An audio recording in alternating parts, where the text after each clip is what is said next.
something special. Look who's in the lineup. Deshaun Jackson. Holy start.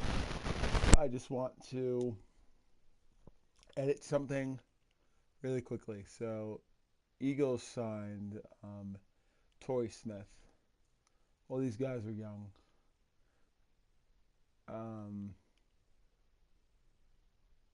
I signed a couple guys. Yeah, I signed Austin Jeffrey to the Bucks, so I could get um, a guy like that. Uh, I don't know why I released this guy McDougal, Derek Watt. So these are all the guys that I had. Um, Now I love Wentz. I like Nick Foles. Uh, I would like to edit him.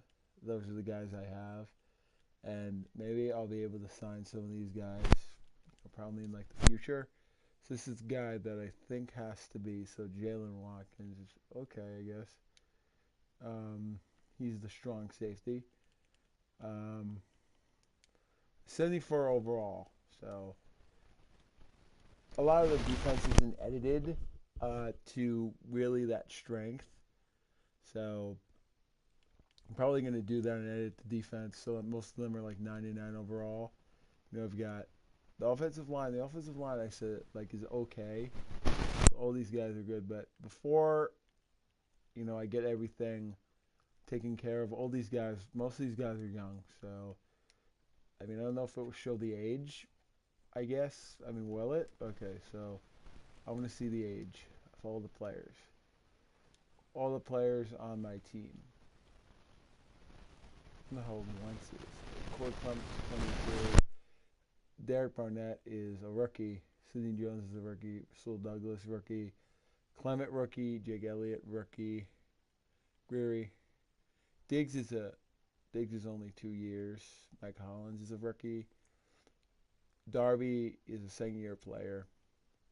You've got all these guys. Dorial Green Beckham. How old is he? He's like 24. He was originally, I don't know if he was part of the Eagles, but doesn't matter. Derek Watt, 1 year. Carson Wentz, 1 year. So all these guys, I think, will last. Most of these guys will. But I just want to see what new players I got. But Foles, I'm going to keep him around for the long haul. So I'm going to edit Foles.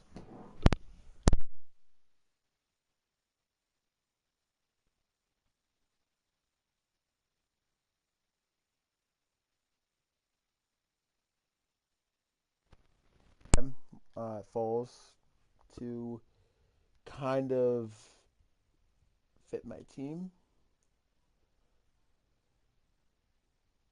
You got, hold on, let me edit my mic.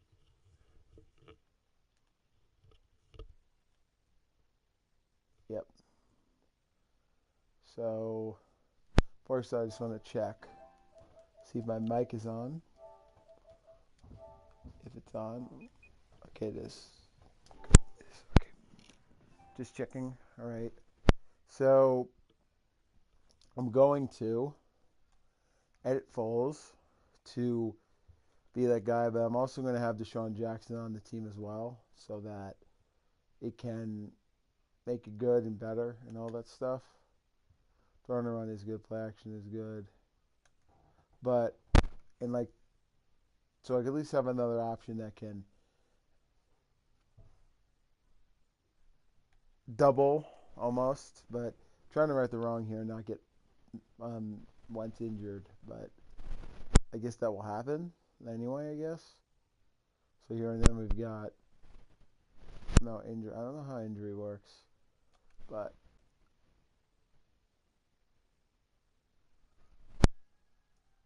I got all these guys here. So I've got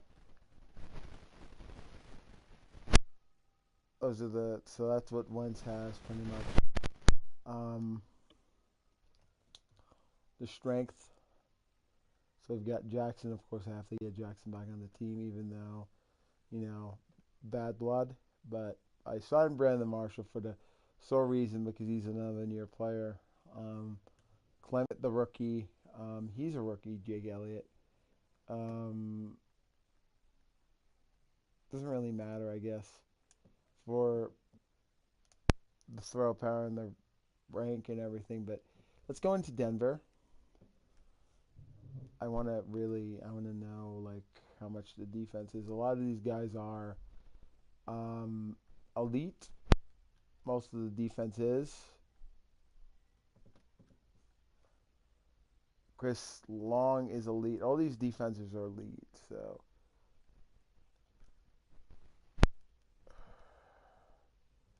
but like I said, a lot of these guys are. But the O line, I mean, the D line's good. So I'm not gonna do this now. But you know I will. I'm gonna edit. Sorry, I have to edit some players. The defense isn't getting sacks, and sacks lead to turnovers. Crap.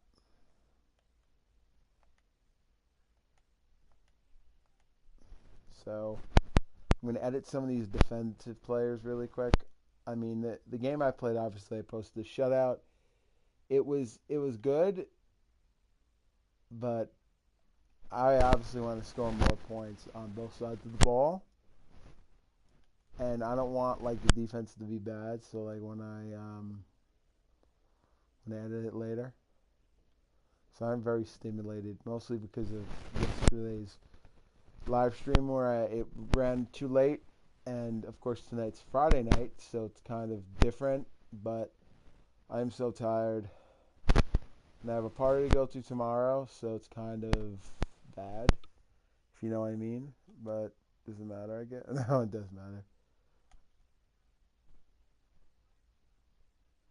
But at least with this, a lot of the guys on the defensive side would be good.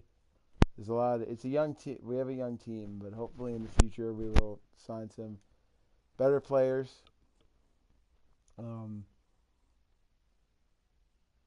Getting back to the defense, so a lot of these guys are, I mean, A plus, A plus. All right, let's do it. I got Jackson back, so that would be good. But I'm going to do the running. I'm going to do the play called running gun. So make it better.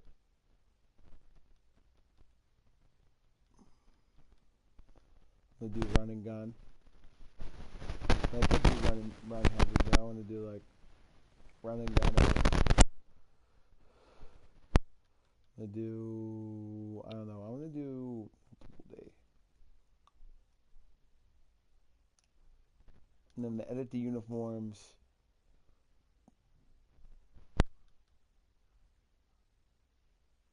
I'm gonna do some throwback uniforms.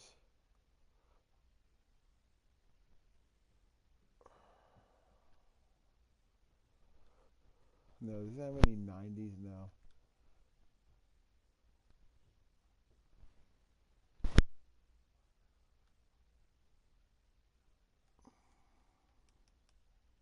There we go.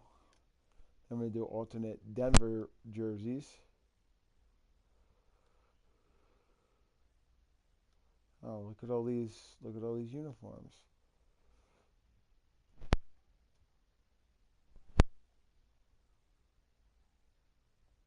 All right.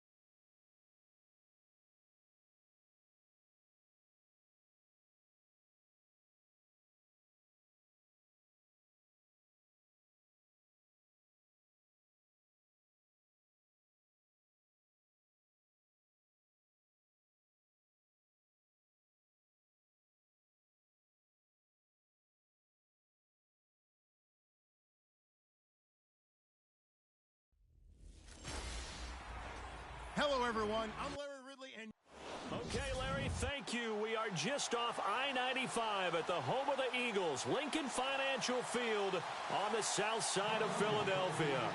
Today, it's a Week 9 matchup set to go here between the Denver Broncos and the Philadelphia Eagles. This will be fielded at the 8. And he'll take this one near the 25, call it the 26-yard line. So here are the Broncos now for their opening drive. They're led out by their quarterback out of Northwestern University. It's Trevor Siemian. And the numbers were not pretty. I mean, they don't look right. When you throw 2 interceptions, no touchdown passes, there's no way to really make that work. But I thought there were a lot of positives in watching his game tape. I think he's close to putting out a good performance. Let's see if he can flip those numbers around in this game. And, of course, rally his team to a win. Now a carry, it's C.J. Anderson. And I don't think he got there.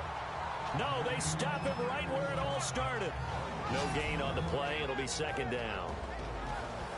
The offensive starters now for the Broncos. The growth of Demaryius Thomas since college has led him to be a consistent Pro Bowl receiver in the NFL. In college, ran a lot of the deep routes, almost all the time, almost exclusively. The NFL has added in everything else. Big-bodied guy, excellent production, but still his stock in trade, getting downfield and catching the long ball. They run it again with Anderson. And he will lose yardage here back at the 23-yard line. He'll wind up losing 3. And now it's third down. I'm getting the sense that Fletcher Cox is making offensive linemen want to take the week off when they have to play against him. It's a regular routine for him, isn't it? It really is. That play there, that's him all day long. Good luck trying to block him and keep him from disrupting your offense. Trust me, Brandon, I'm not about to try and take your job. I can't do what you do. But that wasn't just 3 and out. That felt like 3 and backwards. That's exactly what it was. You can have my job whenever you want it. The drive that you're looking for, though, probably going forward. Bad start to the ball game. Yeah, not the way to get things going. And the fair catch is made. It's going to pin him back here at the 7-yard line. A big hitter that time in the punt game. 66 yards on the boot. And the Eagles will have it, taking over 1st and 10. Very tough spot here for the offense to start. They go play action here on 1st down. Escaping the pressure right. Jackson's got it over the middle. A very solid gain of 27.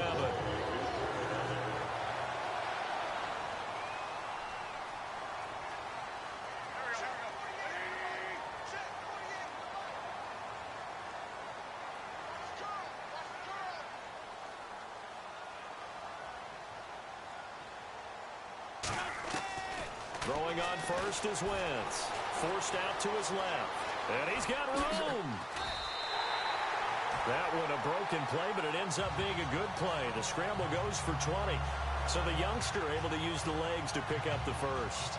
And one of my pet peeves when they see this guy play, when Carson Wentz takes off running the football, I always hear people go, oh, he's sneaky athletic. No, he's athletic. Watch him do it. It's an integral part of the quarterback run game, and he gets it done very, very well. You don't like sneaky athletic, do you? That's just kind of a jab in the back. Yeah, not when it doesn't apply. I think that's... This is caught inside the 15. Touchdown, Philadelphia. Deshaun Jackson, his first touchdown on the year.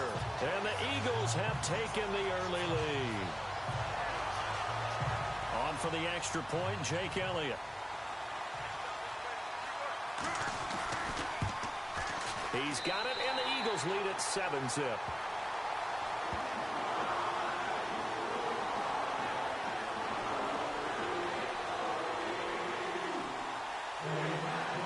Out is the kickoff unit as they run up and send this one away. Returning it, Carlos Henderson. And he's up across the 25 and down at the 28-yard line.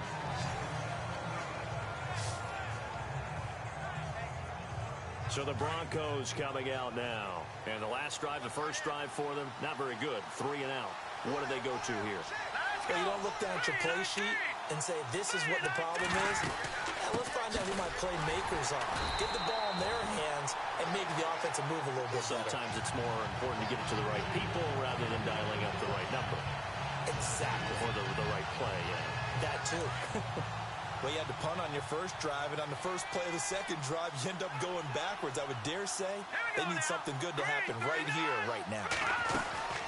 On second down, Anderson. And he will lose yardage and be backed up to the 24.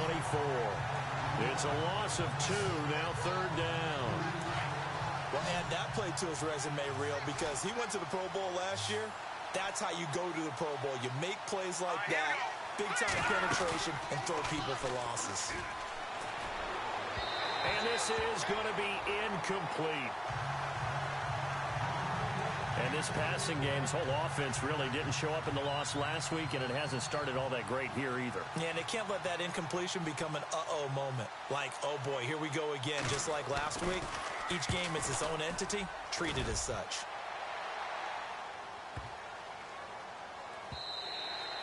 And no one there to stop it. Hits at the 8, but it carries all the way into the end zone for a touchback. Philadelphia getting set to take the field. And it's only November, but the playoffs, we know how it works. They'll be here before you know it. If it ended today, they would be the #1 seed. And that's a great spot to be in, but I love the phrase, if it ended today. And I'll guarantee you, that's what they've discussed in their locker room, in their meeting. It's caught inside the 25. And he is into the end zone. Touchdown, Philadelphia. Nelson Aguilar, an 80-yard touchdown. And the Eagles are able to strike quickly for 6. Brandon, my man, just one sentence for that one. Clinic. And that's what they've done. They lead the league in points per game this season, but it's been quick strikeability as we saw on that drive. I think they're actually intimidating defense. Oh, this is blocked. And all the defense has it. But he doesn't get far. They're able to stop him. And after all that, the extra point attempt unsuccessful.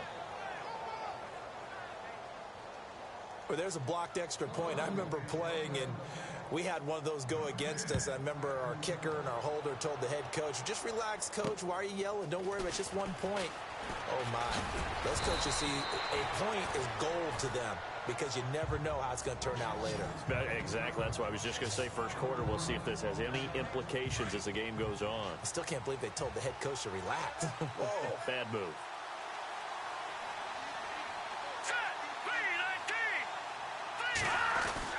Simeon on first down. Now Simeon stripped. He lost the football. And so the big man get the oxygen tank ready. And the Eagles are in for 6. So the defense forces the fumble. They get the score. And a guy on defense becoming offensive there, Charles. And you know they love that. Any guy on defense loves to pick up the ball and have it in his hands and try and score himself. In this case, that's exactly what happened. He'll be singing in the shower postgame. And this is going to be caught. And how about that? Even after snapping it from back there, they still convert for the 2 points. The scoop and score, always an exciting play in football, and we witnessed it there. Grabbing it off the ground and then rumbling it into the end zone for 6. This one taken just inside the 10. And nice work on the return as they'll start their drive just past the 30-yard line. And coming out now, the Broncos. And let's just say they're going to be looking to start over on this drive. A few moments ago, they were in the exact situation, but their first play led to a fumble that was returned for 6. Yeah, you definitely have to have a short memory to play in the NFL. You got to remember what you did wrong so you don't repeat it, but you can't dwell on it because then you will repeat it, and that's what you don't want to do. And the defense now for the Eagles. Fletcher Cox is a Pro Bowl, all-pro talent at defensive tackle. And even though he didn't have his best year in 2016, still warranted double and triple teams from opposing offenses. If he's singled up, he usually finds his way into the opposing backfield to wreak a little bit of havoc. Trying to get it to Thomas, and it's intercepted. Picked off by a former first-round pick, Patrick Robinson. And they get the football. They'll set up shop at their own 49-yard line. Oh, and I saw the pressure coming at him. That just looked problematic. Hit him as he threw it, and the interception ensued. Let me pay homage to the man who stood in this spot before. He always talked about how much pressure is in the face of a guy, and can he step into a throw. And when you can't do that, oftentimes interceptions result. And incomplete there, almost almost picked off. That's one you maybe expect your roaming free safety to come up with. But it's second down. So incomplete on first. Let's see what second down has in store.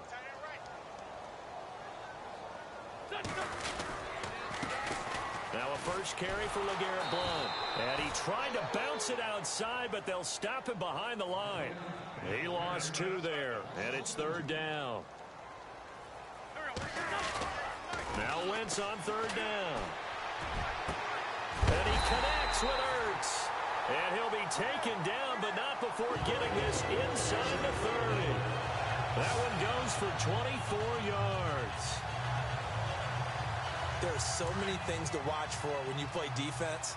And reading your keys, you always hear about that, and having your eyes in the right place. Sometimes your eyes can fool you. How about that play action there?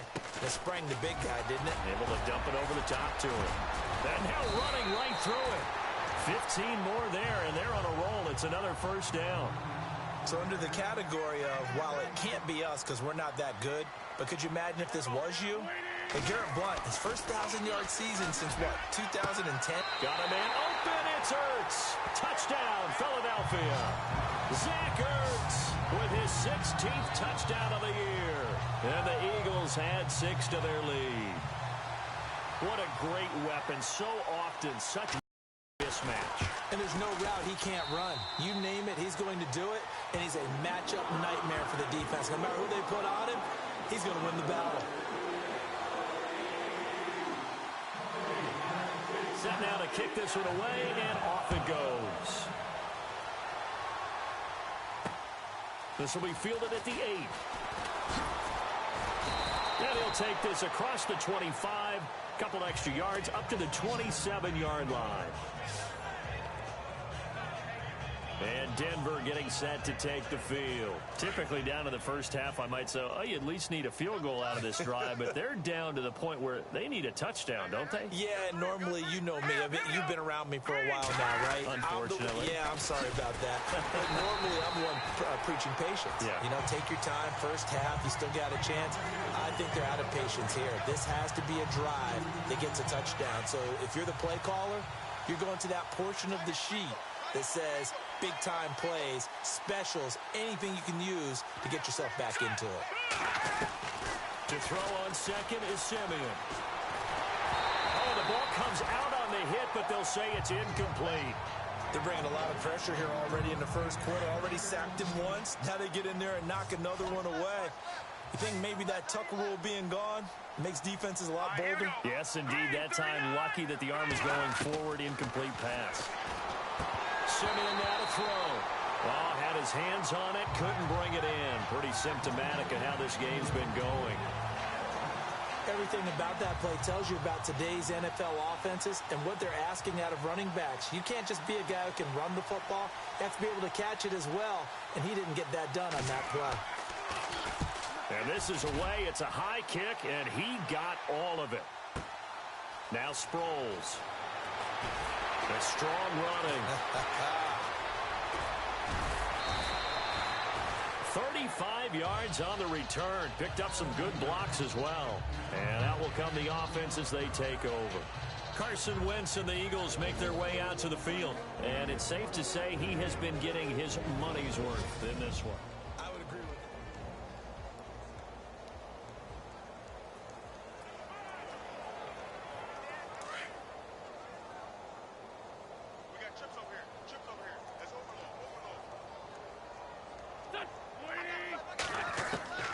Wentz now on first down. Bringing it in, Jackson left side. Touchdown, Philadelphia. Deshaun Jackson with 2 touchdowns on the season, both in this game. And the Eagles are pouring it on. Still first quarter, 2 receiving touchdowns for him. How are they going to slow him down? I think they're thinking about altering their game plan. Whatever they came in with, now maybe you switch a better cover guy to him. Or you make sure you have more people in his general area wherever he lines up to at least try and discourage them from throwing the ball to him. This will be fielded at the 8. Now a hit and a loose football. So a teammate picking him up there, that was nearly disaster. And the way that you coach these things, you want to make sure you have eyes towards the return guy because you want to make sure that the catch is secured. A lot of teams do that. They have at least one guy. Okay, you're responsible for making sure he secures the catch. He's not always the one that makes the recovery, but he can always sound out the alarm. Hey, ball's on the ground. We've got to get it back. Virgil Green is tight end, the intended receiver, and that'll bring up second down. I know our vantage point might be a little bit better way up here, but that looked like an ill-advised throw to me. I didn't see anything open, and this play just didn't look right from the beginning. It did not. I thought he might get outside and just chuck it away. Dangerous pass, incomplete. He's going to flip that out to the flat. It's complete. No gain on the play, and it'll bring up a third down. Now, they couldn't get anything going there out on the right side in the flat of the swing pass. And didn't we have a discussion with their staff about wanting to get the backs more involved in the passing game? Huge emphasis for this game, but obviously the defense had other plans. And pressure comes, and down he goes. The Eagles get there for the sack. Fletcher Cox in there to drop him, and he continues to wreak havoc in offensive backfield. Sack number 16 on the year.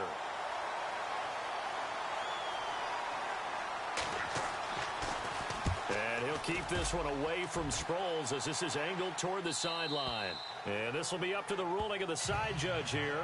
He says it crossed out of bounds at the 16-yard line. Philadelphia getting set to take the field. And following that long touchdown pass, a one-play drive last time, to see if the defense, you know they're ready. They don't want that to happen again. And you would have thought they would have been ready the last time.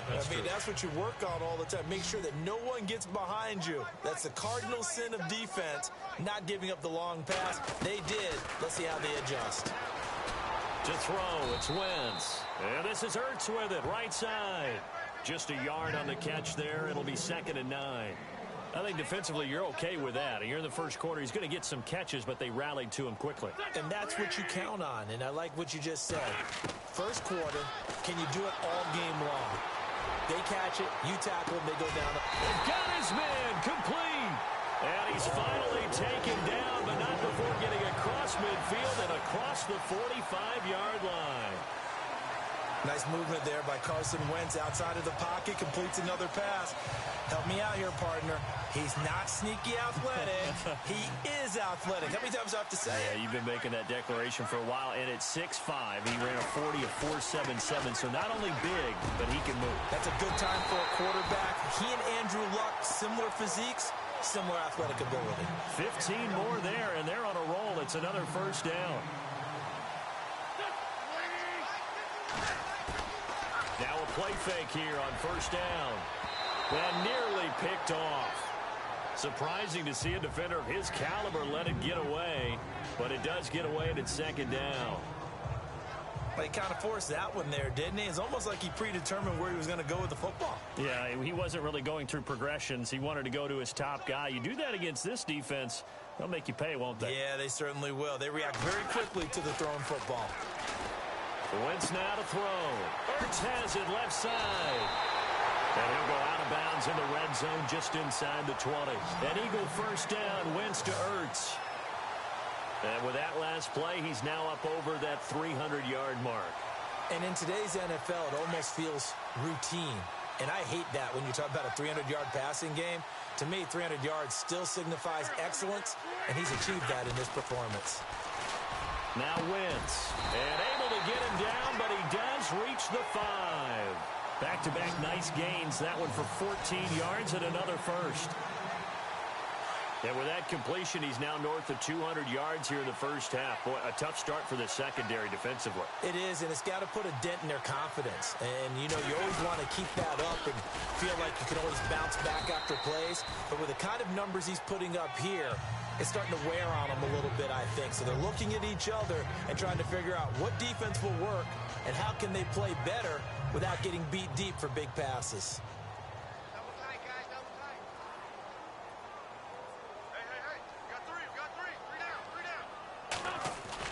Play fake to Blunt. Now it's Wentz. Got a man open. It's Ertz. Touchdown, Philadelphia. Zach Ertz, his second touchdown of the game, 17th on the year. And the Eagles continue to roll. And the route is on here in this first half.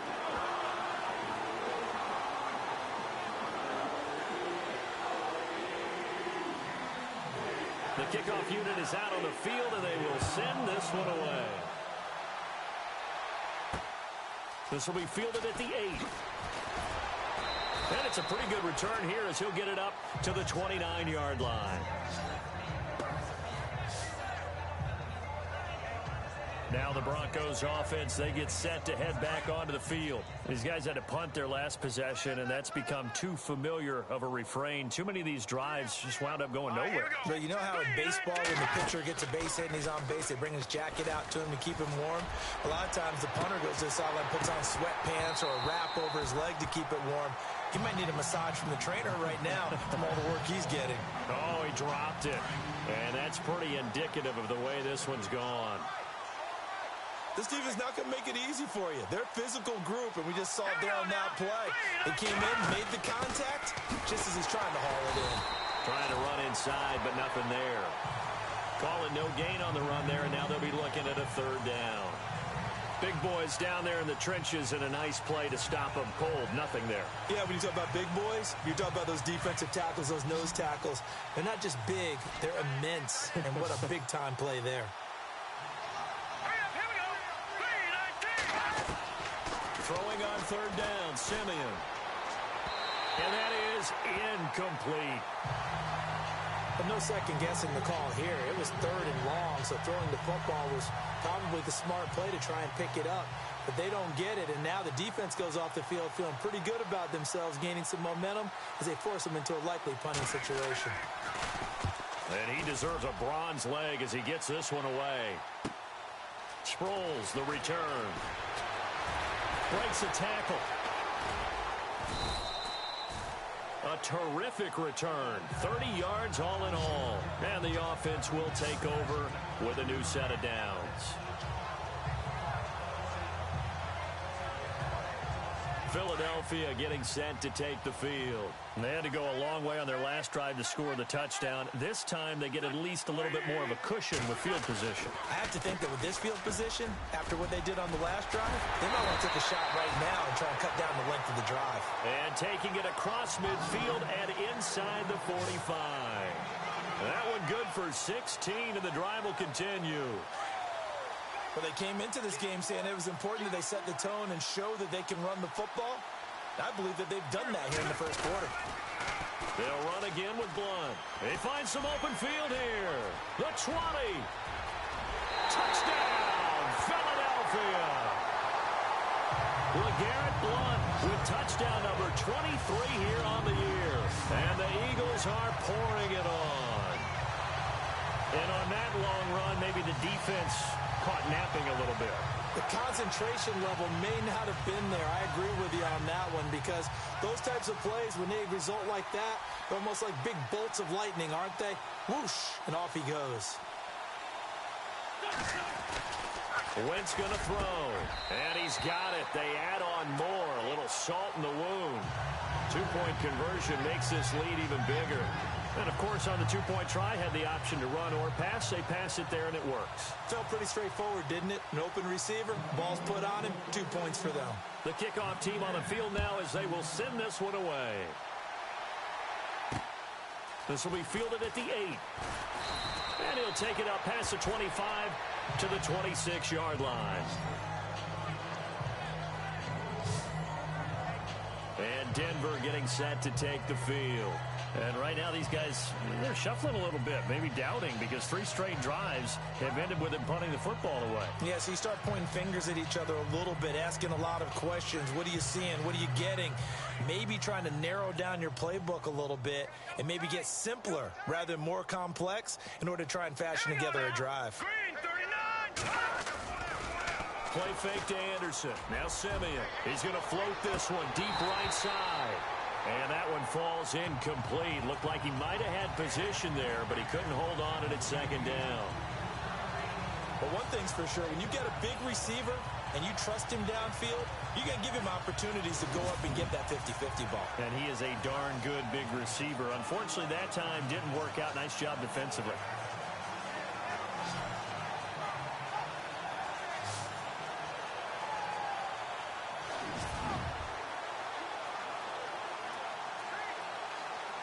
Second down following the incompletion.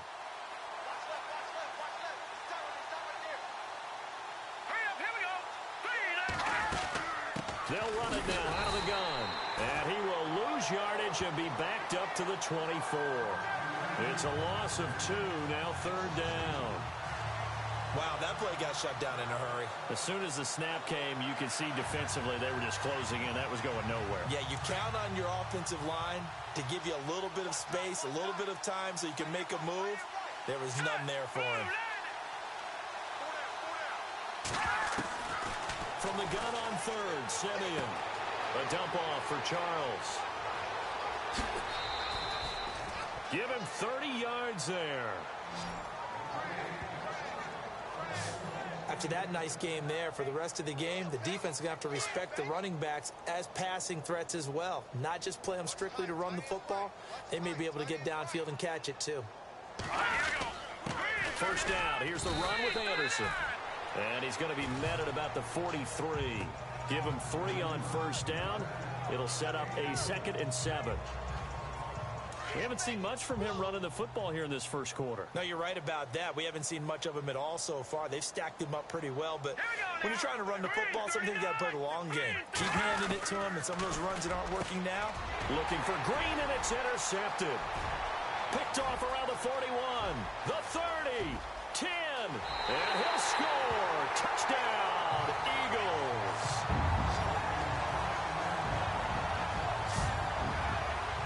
Make it back-to-back weeks now with a pick 6 for him. He had one a week ago. Talk about being in the groove, and what are the odds of what we're seeing right here? You don't see it happen very often. Listen, if you get a pick 6 in a season, it's been a big year, let alone back-to-back weeks. I'll tell you this, I wouldn't play cards against this guy in the locker room.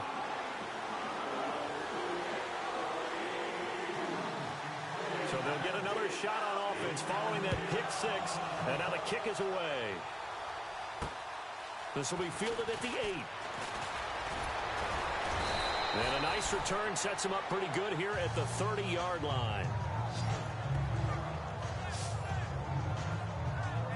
Trevor Siemian and the Broncos heading back out. He's completed 4 passes so far in this game. The issue is 2 of them have been to the guys in the wrong colored jersey. So I'd say there's a little bit of clouded vision, right? Sometimes he sees clearly, sometimes he doesn't.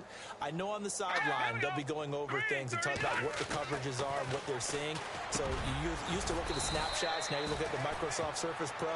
He's got to analyze what he's seeing and be more accurate with the ball. 7 yards, the pickup on the pitch and catch.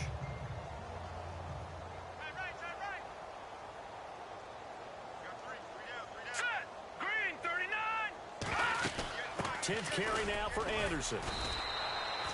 Give him 3 yards and a fresh set of downs.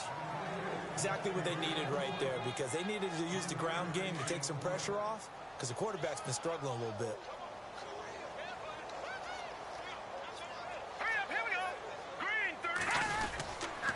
They run again on first down. Anderson.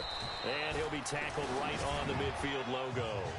Give him 9 on the carry that time, and they're set up with a 2nd and 1.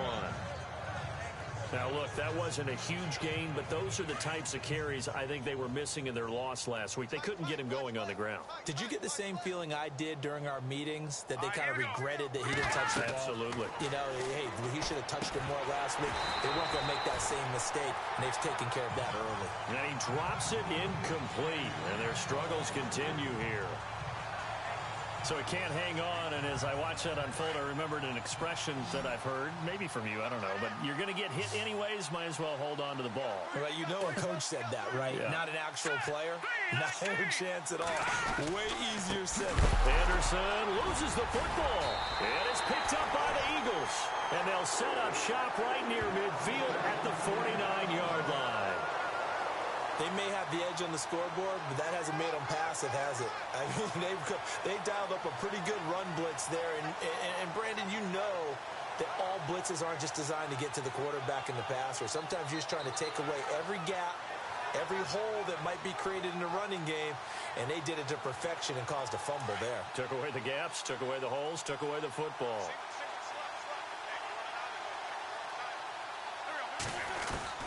Now after the fumble recovery, it's Wentz.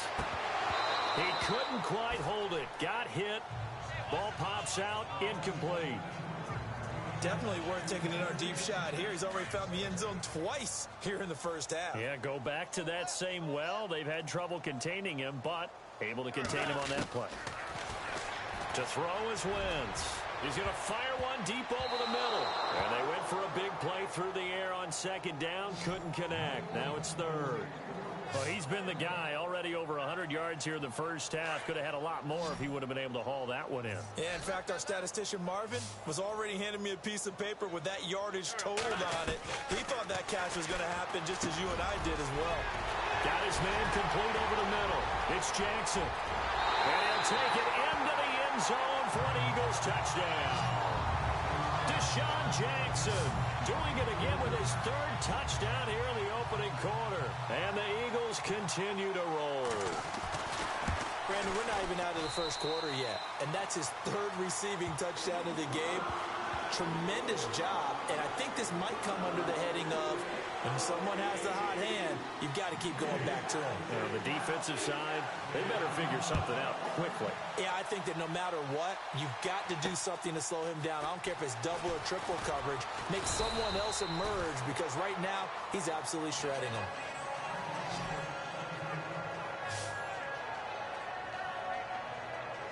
And Denver getting set to take the field. And last time the turnover on the fumble, and they were in enemy territory, so that had to be very frustrating.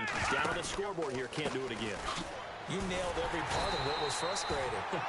Down on the scoreboard, had a drive going, and pushed it past the 50-yard line so they thought they were in striking distance, and to come away with nothing, not a good feeling at all, to put it mildly.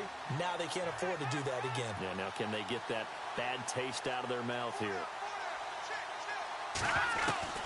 On second down, here's Simeon. And it's incomplete. Took a shot, couldn't connect. Emmanuel Sanders, the intended receiver. And it's third down.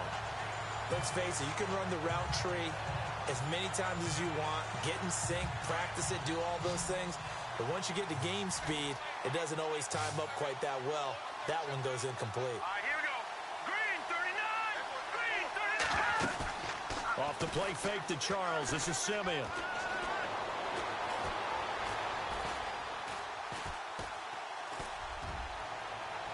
And unable to connect on the long pass. It falls down incomplete. Well, too much oomph, too much mustard there on that pass. They really turned it loose, didn't they? Really cut loose with that one. Sharp, strong. Didn't lead to a completion, though. Made it very difficult. And he gets this away, and look at this. This is a good one. This is taken at the 10.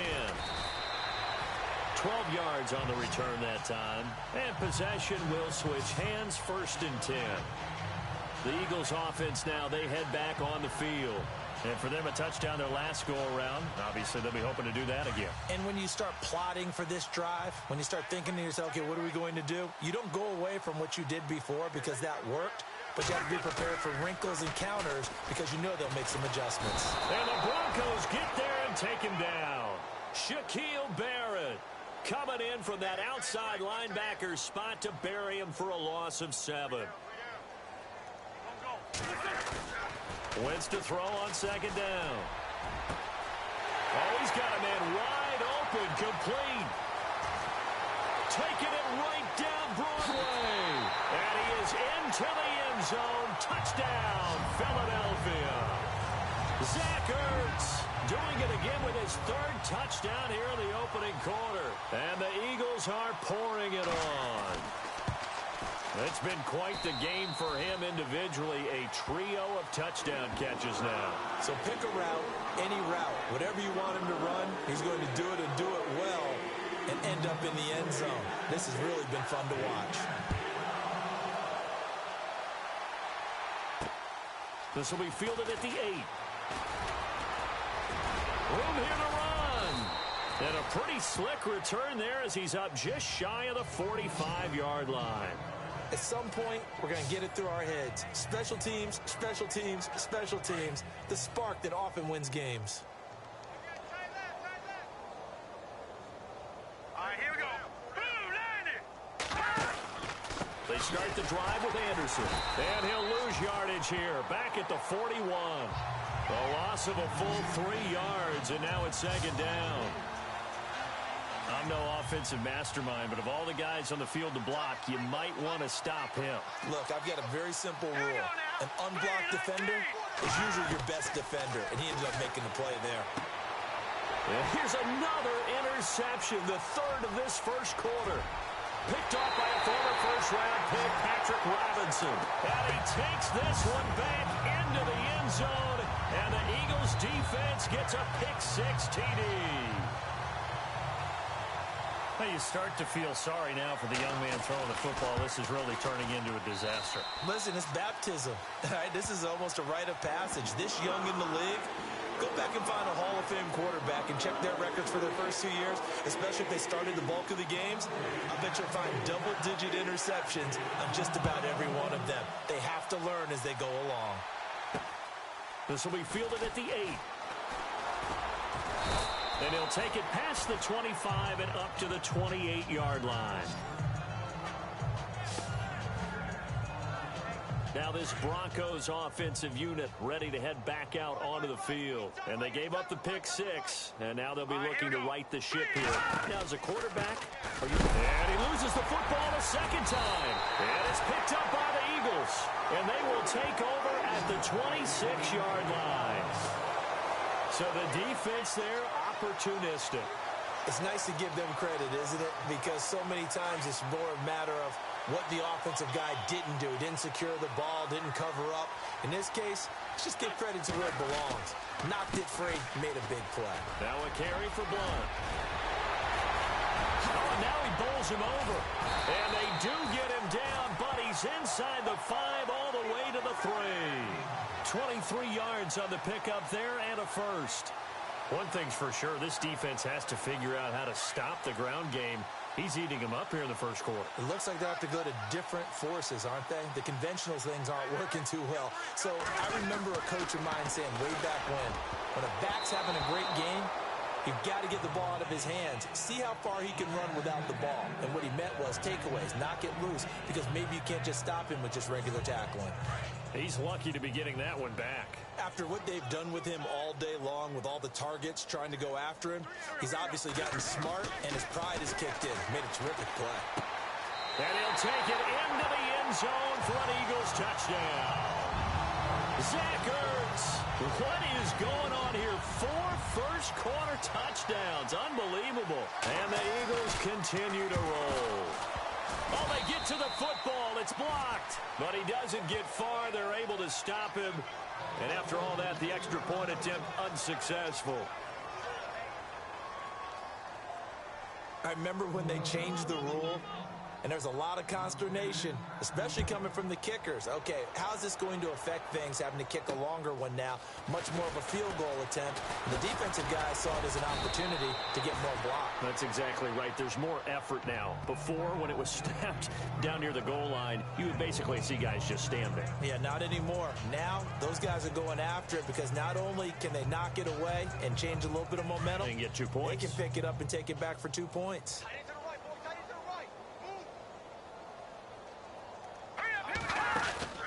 A play fake to Anderson. It's Simeon. Over the middle, and it's incomplete. Well, they're slinging it, and then there's one you got to put a timer on, huh? I mean, that one came in hot.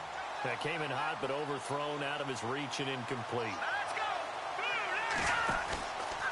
Another tote here for the workhorse this afternoon. It's Anderson. And he gets this one just shy of the 40. They'll mark him down at the 39.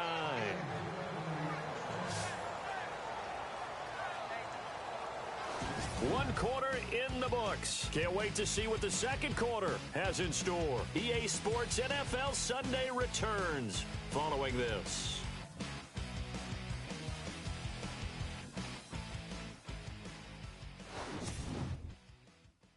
The NFL on EA Sports is fueled by Gatorade, the sports fuel company. Back alongside Charles Davis, I'm Brandon Gaudin. It's Bronco football to begin quarter number 2, and they've got it here with a first down.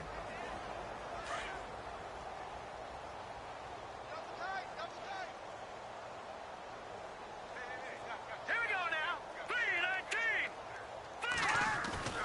3-19. Off of play action, Simeon. And his throw here's incomplete. I tell you, Brandon, this defense is playing with some confidence. Haven't allowed a point yet. Flying to the football. I'm telling you, it's almost 11 to the ball on every snap. Another nice job there to force an incompletion.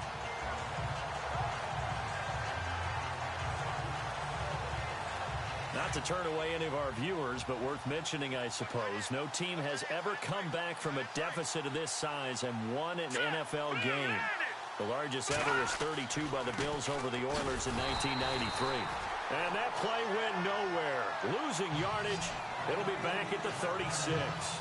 That'll set them back with a loss of 3 on the play. And that'll make it 3rd and 13. When you're putting together a formula for winning defense, it's exactly what we're seeing in this game. Controlling the line of scrimmage, attacking, and changing everything so that now they're playing in the offense's backfield. They're playing an excellent game. Well, they've had a pretty frustrating first half here offensively, and then just continued there with that incompletion. Yeah, definitely frustrating for them, but heartening for the other guys. Those stop troops, they're enjoying things right now because they've made it very difficult for them throughout the half. Dixon, the punter, is on as he sends it away. Taken right around the 44. Powering his way forward. Darren Sproles, 20. And he's in for the score. And his spectacular season continues as he ties the NFL touchdown record. He is phenomenal. Well, it certainly feels like that kind of game, doesn't it? No matter what they do, it's going to work. That might be the absolute crusher right there. A punt return for a touchdown. Feels like there's been a lot of crushers in this game. This lead just gets bigger. So his big play capability in full display there as he's able to return that punt for a touchdown. So after the punt return touchdown, let's see what their opponents can do with this kickoff. And this will not be returnable. It's out of the back of the end zone for a touchback. Time for us to spotlight C.J. Anderson. He's had a good chunk of carries. Problem is for very little success. I don't want to put it all on his shoulders, but that's a big reason they're losing right now.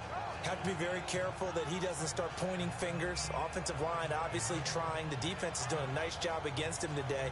When it's all said and done, it's all about the guy in the mirror. He has to get it done better going forward. We'll see if he can look and do some soul searching now.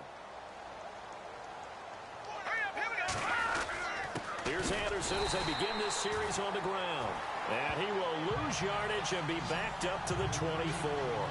That's going to go as a loss of a yard, and it'll be second down. We just saw another example of how the defense is winning this game. Really at the point of attack, the offensive line's just getting pushed around. I think now as a play caller, you got to give them a little bit of help. Maybe keep your tight ends a little bit more. Maybe the running backs help you a little bit with the pass blocking. But you've got to help them get some confidence because you can't abandon the play calling right now. It'll be a loss of 1, and that'll bring up a 3rd and 11 situation.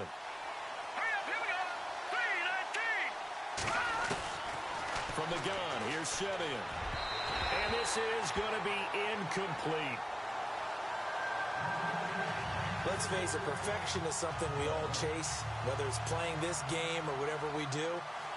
Hard to attain, but that's what they were searching for as that pass goes incomplete. Here's Riley Dixon now. He's been one of their few bright spots so far.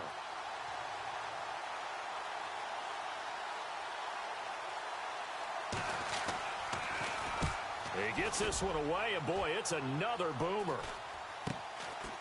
And taken right at the 35. Give him 11 yards that time on the return. Getting set for the next drive, the tight end, Zach Ertz. It's really been a blistering start to the season for him so far. He's on pace to blow past 1,000 yards. The good receivers, it's interesting, though. You put extra coverage on them, they probably view that as a challenge. All right, I'm going to go after this. You put one guy on them, then they feel disrespected, and they want it to. So how do you cover it? You're exactly right. That's an insult, right? Especially the year that he's having. But I just have to go ahead and I'm not going to insult him. I'm going to respect him. I'm sending as many people as possible. But one of the reasons he's having this type of a start is despite that type of coverage, he finds a way to what we call uncover late. Ball's thrown, even though there's coverage there, he's the one who can go up and come down with it, finds a way to get to the football. And the offensive line has given them time in the pocket to have that uncovering late. Time running out here on the play clock. Now with a play clock at 4, we're going to get a timeout called. They'll have 2 remaining as we step aside here in this second quarter.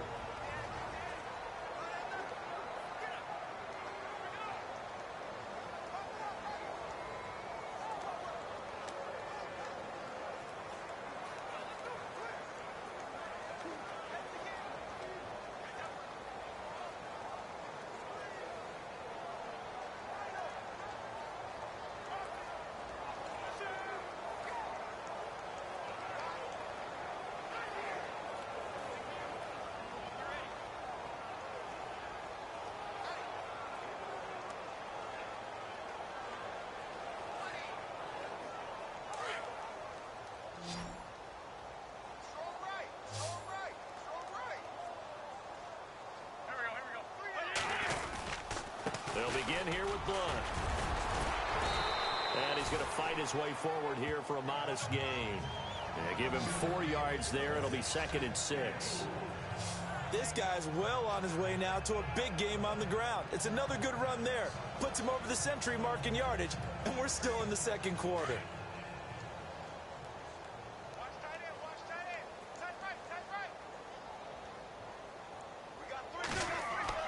Now Wentz throwing on 2nd down. Hurts over the middle. And he gets this inside the 35-yard line. It's a pickup of 16 there, and it'll lead to a new set of downs. So in the second quarter, he's already up over 100 yards receiving now. And isn't 100 the magic number for a really good game for a receiver?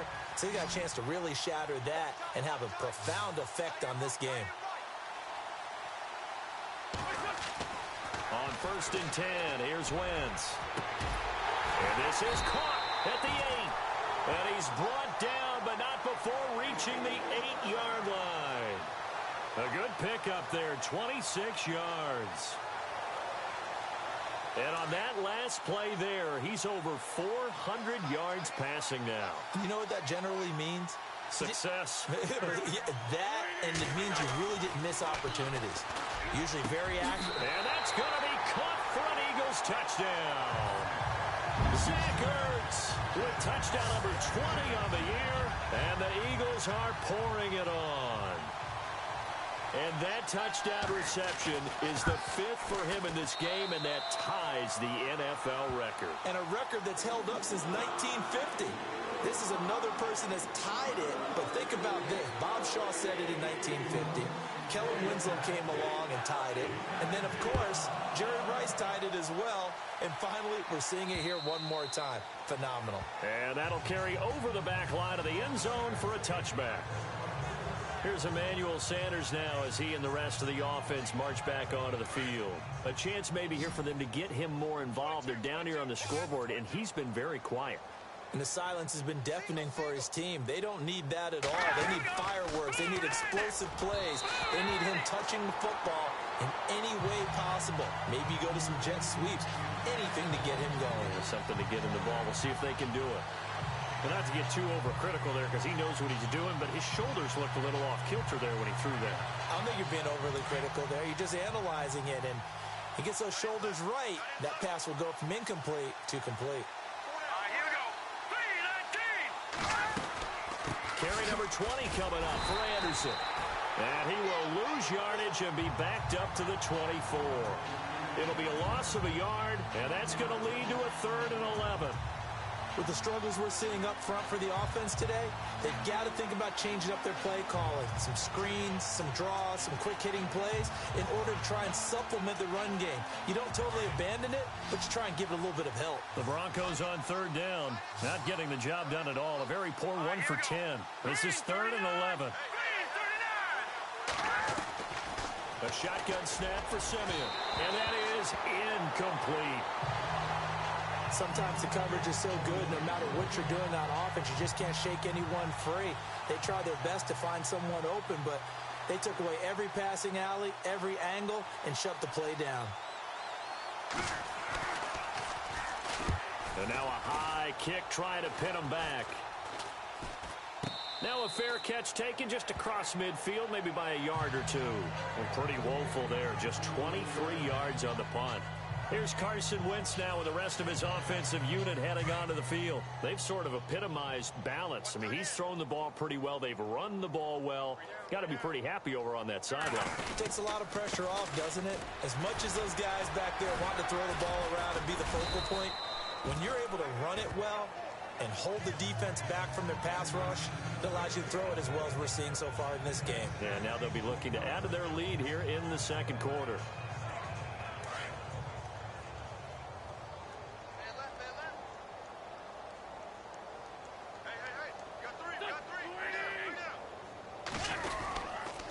Again, here's Blunt. And he's brought down. It's a 10-yard pickup, and it moves the chains. We use the word relentless a lot with guys who are aggressive on the field. In this case, it really fits, doesn't it? How about his ability to break tackles and his feet never stop moving?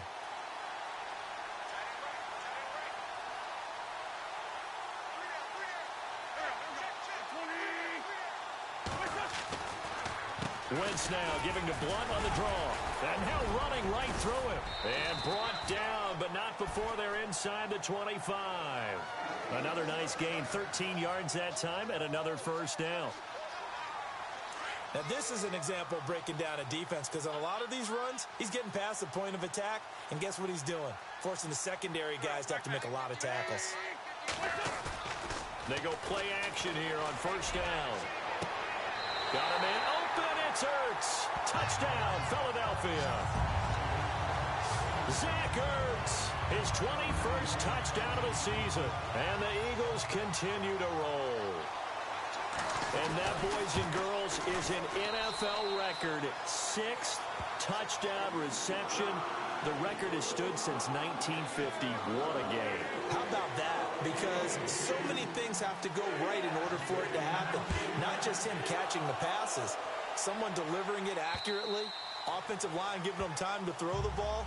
A true team record. But he stands above it because he was on the receiving end of so many great plays. Now we look at C.J. Anderson as he trots back out there and gets set to go on offense. They haven't been able to get him on track. They haven't been able to get this offense on track. No points so far. Maybe it's time to start doing a few different things. Throwing the ball a little bit. Maybe featuring other people touching it for a while. And then you've got a chance to come back to it when things have changed a little bit. They have to make an adjustment. Now still time for him here as we sit in the second quarter.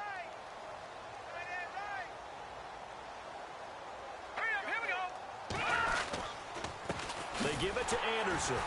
And he will lose yardage and be backed up to the 24. It's a loss of a yard there, and now second down. Partner, you mind if I take off this headset and put on a coaching headset? You want to get this running game going? I want to get this running game going. I'm going down there and saying, gentlemen, we have got to run the football. We've got to get it going right now. Yeah, to this point in the second quarter, it has been a struggle.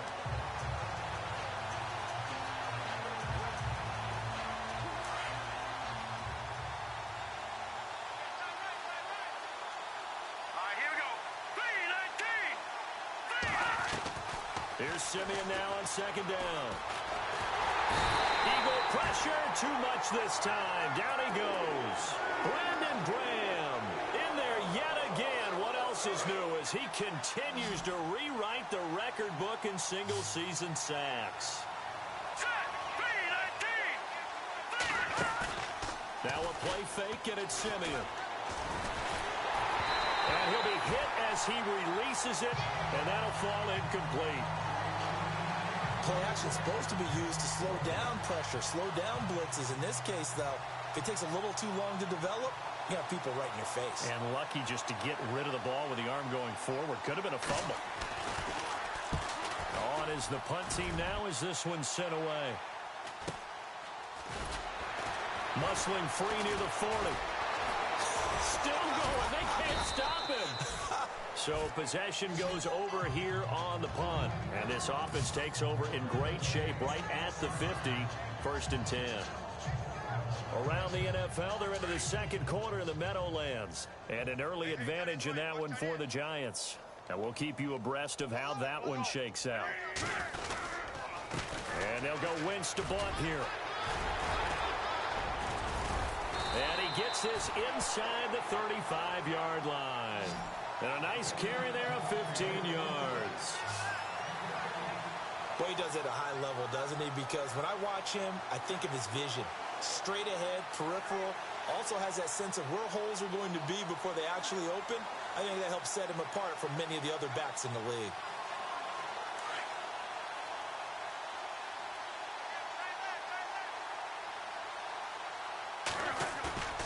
Wentz now on 1st down. His throw caught right around the 6. And they do get him down, but not before he reaches the 4-yard line. He got 29 yards that time. And now with that completion, he's north of 200 yards here in the 1st half. And he's going to break our statistician Marvin, isn't he? Because Marvin right now is just tallying it up. Hope his hand doesn't hurt too much doing this, or keeps hitting the calculator. But my goodness, what a start he is off to. By the end of this game, he could have monster numbers. He just wants to continue to be accurate. And he gets halfway home from the 4 down to the 2-yard line. And a nice job defensively to keep him out of the end zone. He's trying to get his 2nd touchdown already in the 1st half. They had that one earlier, was bidding for a 2nd.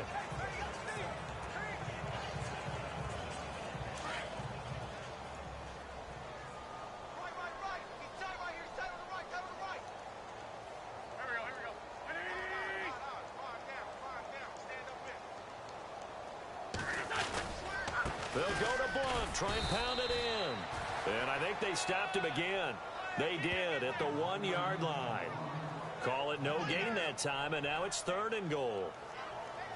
His path became similar to almost running a stretch play, didn't it? Trying to find a crease, anywhere to put his foot in the ground and cut back. It just never materialized. So 3rd and goal. The defense in the dime. Can still bring pressure. Shotgun now for Wentz. And this is caught. Touchdown, Philadelphia. Stephon Diggs with touchdown number 29. Too short of LaDainian Tomlinson's all-time record 31. And the Eagles are pouring it on. Elliott on for the extra point. These have been no picnic for him so far. He's missed 2, but this one is good.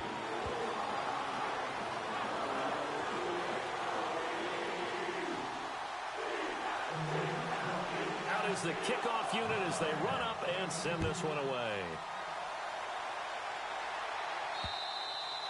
And this will be a touchback as that sails over the end line. Time for us to spotlight C.J. Anderson. And a lot of times you talk about establishing the ground game. Probably something they need to do more of here, losing in the 2nd quarter. When you're riding your best horse, you've got to lather him up. The best running backs I've ever talked to, they've all said the exact same thing to me.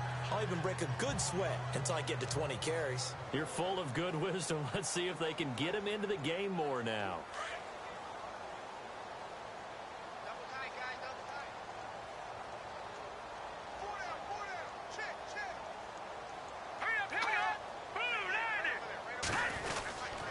Now a give running left with Anderson. And he'll get this one up to the 26. Just a yard on the pickup there, and it'll bring up a 2nd and 9. Well, he hasn't made much of an impact in the running game thus far, and after that last run, not much is going to change in that area. He hasn't been able to get anything going, and really the offensive line not helping him much.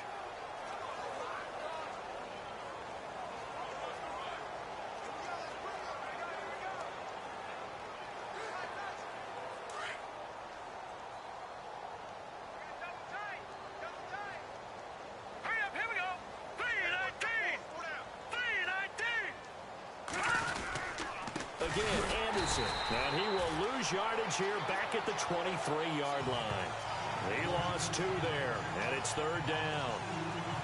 If it's not one guy, it's another with this defense. I mean, this is the #1 unit against the rush in the entire NFL. They know how to cover for each other, and yeah, they've got great players. They also have very dependable players, too.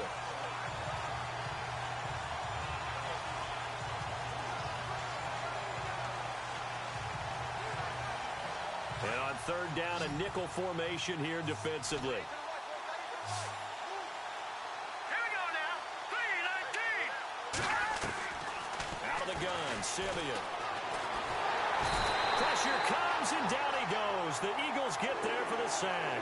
Timmy Jernigan in there to get him, and that's sack number 8 for him on the year. A rough couple of weeks for the man under center. 5 sacks last week, 4 now this week. Do you try to design some quicker developing plays if you're an offensive coordinator? I think you do that. I think you also change his launch point at times. In other words, move your pocket to the right, to the left, roll him out, bootleg him. Do some different things so they can't just rely on the fact that he's going to take 3 to 5 steps back in the pocket and line up and throw the football. Yeah, current formula is not working right now. Here's Riley Dixon now as the drive goes backwards, so he's on to punt it away. His first punt, 48 yards. This one looks equally as good. Now Sproles. Fighting his way through contact. So a change of possession here on the punt. And the Eagles will have it, taking over 1st and 10. Now LeGarrette Blount gets set to go again on offense. A good job in the passing game, decent job in the running game, but really they've been more effective through the air. We'll see if that shifts at all as this goes on. Thus far, it feels like they're calling this game in reverse. Normally you run to set up the pass. Here it feels like they're passing, hoping to set up the run and be more effective later on in the game. Yeah, you can do it both ways. We usually talk about it in the reverse, however. No doubt about it. Calling a loss of 2 on the play. And that'll make it 2nd and 12. Yeah, let me puff out my chest a little bit, even though I'm not rooting for either team. That was a really nice defensive play. It's awfully fun to watch, even in an offensive game. And he'll fight his way forward to about the 48-yard line. 1 yard officially on the pickup, and it'll leave him with a 3rd and 11. Well, if the coaching staff's doing a good job upstairs, they'll file away what they just saw from the defense right there. They sold out to stop that running play. I'd say keep that in mind. They want to try that again, go play action, hit them over the top. And almost picked off. I guess the good news for them now, it's 4th down. Oh, man, that was close. The opportunity to change momentum, big play, right in his hands, unable to come down with it. A sigh of relief, no doubt, on offense that fell harmlessly to the ground.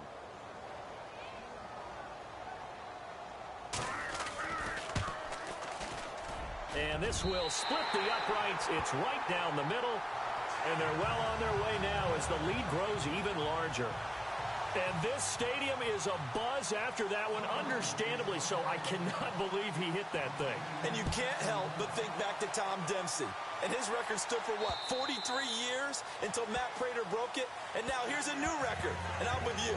I cannot believe that ball went through the posts. Now we look at C.J. Anderson as he trots back out there and gets set to go on offense. And I'm not going to say you completely abandon the passing game, but it would really behoove them to get this running game going more. That's the identity most teams are seeking. Able to establish themselves, control the game by running it, have to touch it multiple times in order to have success in this game. And as we say, yeah, that's right. As we say all the time, that sets up the passing game. I feel like a broken record with that. Listen, we can be broken records all we want. Bottom line is, lather up that big horse and let him run.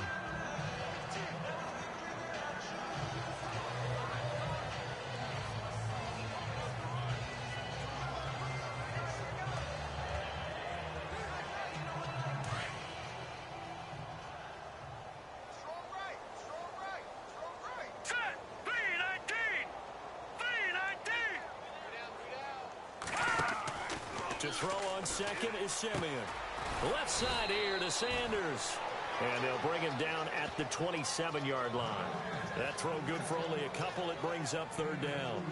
The goal of a wide receiver screen is get enough blockers in front to create a wall and let him pick his spot to run the football.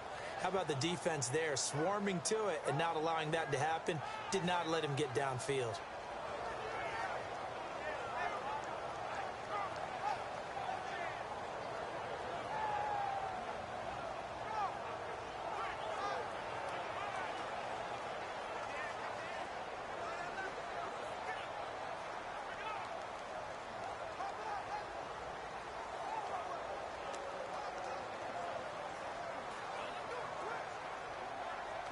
And the Eagles will go with an extra DB here as they prepare for a stop on third. Thinking pass all the way. Here we go. Green 39. Green 39. Simeon now to throw. Eagle pressure. Too much this time. Down he goes.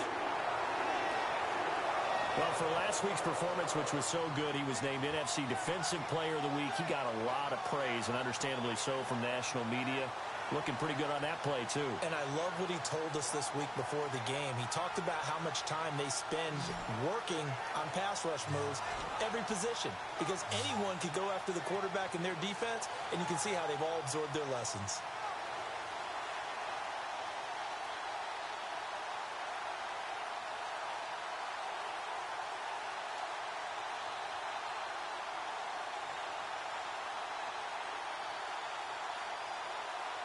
Here's Riley Dixon now, standing just about on his own goal line.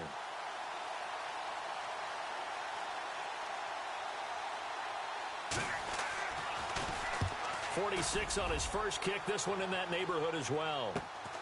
Sproles, the return. Oh, now he bowls him over. A nice job on the return there, 16 yards. And the Eagles will have great starting field position here as they take over. Back out for another drive comes LeGarrette Blount. The passing game, they've had more success there than the running game. Maybe something they game plan for. How come they didn't tell us about it? Because they wanted to keep it a secret. We did ask, didn't we?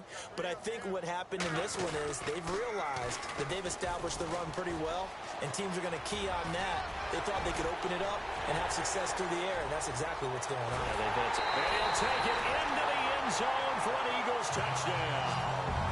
LeGarrette Blount with another touchdown, number 24 on the year. And the Eagles continue to roll. And always a good first half when you can hit pay dirt twice.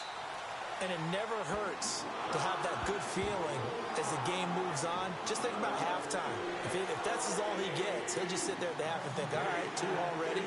I can get some more. I can get some more. And he'll be encouraging his offensive line to create some space.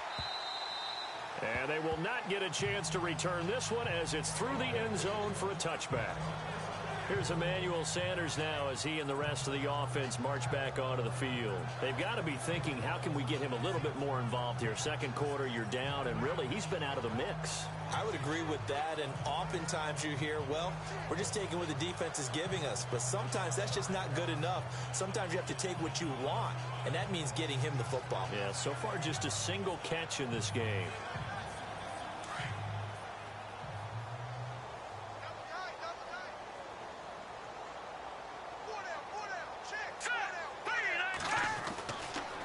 Down, Simeon.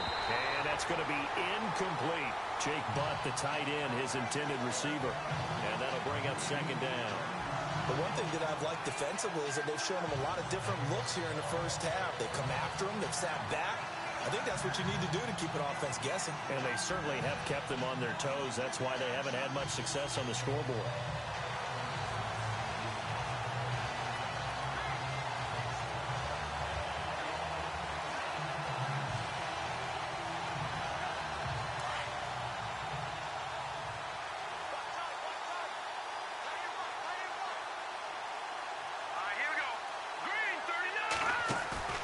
They'll fake it. Now Simeon. Now Simeon stripped. He lost the football. So they take over not only in enemy territory, but in the red zone at the 16-yard line. A lot of times we talk about being opportunistic as a defense as a whole. Right now it's becoming just one guy on this defense. And he is doing such a fantastic job because everyone emphasizes taking the ball away, going after the football. But some people just have a special knack for it. He forced 2 fumbles last week, and there he forces another one in this game. Reminder later tonight, a good one down in Miami. It'll be the Raiders and the Dolphins. A lot of playoff history between those two in the 70s. Yeah, there sure is. And then tomorrow night, we wrap up Week 9, the unofficial halfway point of the season with the Lions and Packers from Lambeau.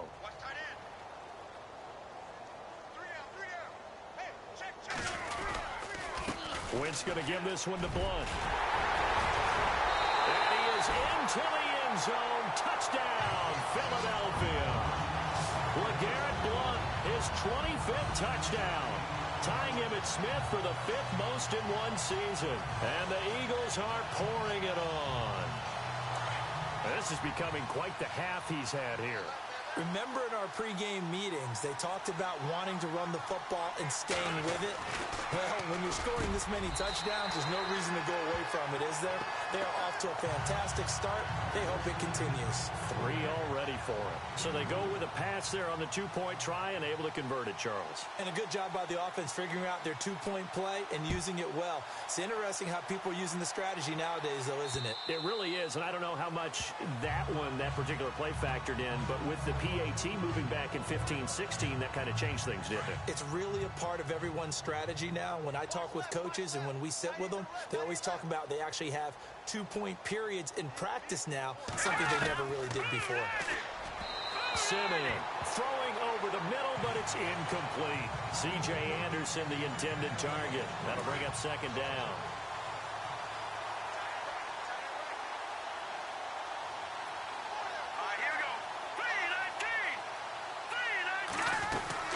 They'll run it now out of the gun.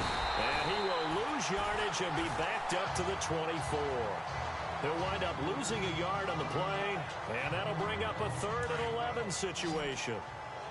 Well, you got a team that sits 28th in the league in rushing, so I guess you're going to see some plays like that. Yeah, you're definitely going to do that, but just not like you can just abandon the run. You got to keep taking your shots, don't you?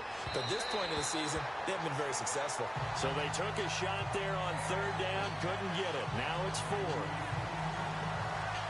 One of the toughest things about playing defensive back is pattern reading, trying to figure out what they're doing. And on that one, they had the fly, just sending a guy downfield with the in route accompanying it, what people call a dagger route, trying to hit the guy underneath after the clear out. In this case, though, they're not able to get it done. Yeah, they said forget the underneath route. They went for the guy on the fly, but as you said, incomplete. Carson Wentz, along with his offense, heading back out there for their next possession. He's been in a pretty good group. They actually have more yards on the ground than through the air, but both have been good, pretty balanced. And have we ever met a coach when we've talked to him before a game that hasn't mentioned wanting to be balanced? No, because then you've got both sides hitting the defense. They don't know what to expect, right? It really helps your play calling, because now you're in a position where you're confident in either aspect of the game. Dial it up and let it go. And so far, that's allowed them to lead. Absolutely. Have the lead here in the 2nd quarter.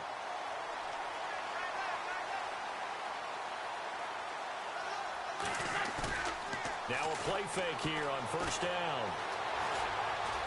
Oh, he'll try and throw it deep to the other side of the field. So they took a shot on 1st down, but couldn't connect. So 1:56 to play in this 1st half. We'll come back to Philadelphia after this.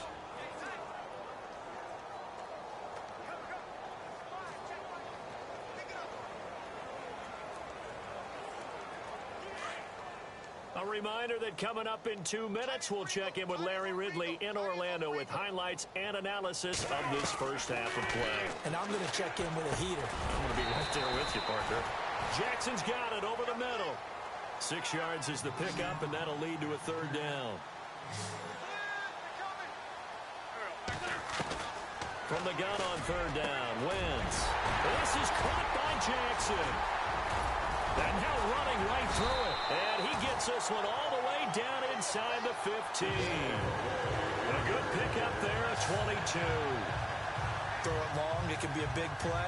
You throw it short, it can be a big play for Deshaun Jackson. Yards after catch, always a big part of his game. Talking about speed, only Tyreek Hill was measured with a faster play last year than Deshaun Jackson, who hit 22.6 miles per hour on a touchdown versus the Cardinals in Week 13. Oh, that was dangerous. Threw it into coverage, almost picked, but instead they'll keep it on 2nd down. I I know in every game we do, we talk about momentum. That was a momentum play lost. And now there could be a letdown because they didn't get the interception. Yeah, you could almost hear the collective gasp on the sideline as he could not come up with that football. His pass caught at the 4. It's a nice pickup of 12 yards, and it gives him a 1st and goal.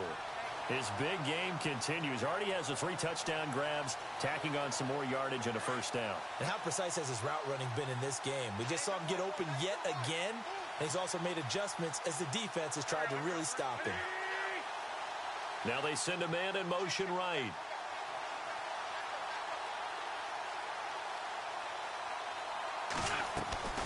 Wins to throw again. And that's going to be caught for an Eagles touchdown. Deshaun Jackson on his way to a historic performance. 4 first-half touchdowns. And the Eagles continue to roll. Heard a coach talk about those late-in-the-half scores, especially ones that give your team a pretty decent cushion. He said those could be the ones that can finish off a squad if you let them. Yeah, they've got the cushion. This half has been theirs. So they elect to pass there on the 2-point try. Sometimes can prove risky. There it worked out. Yeah, and I love how you bring up that it can prove risky, because if you get it intercepted and they return it, that's 2 points for the defense, but not on that play. And this will not be returnable. It's out of the back of the end zone for a touchback.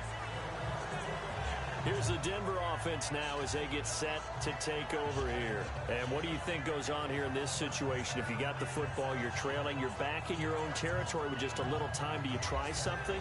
You're thinking about jump-starting your team, right? You just mentioned it. They're down. They're trying to get back into the game. But you've got to figure, if something goes wrong, you may have put yourself in a spot where you may not be able to come back in the second half. Managing risk is a big decision here.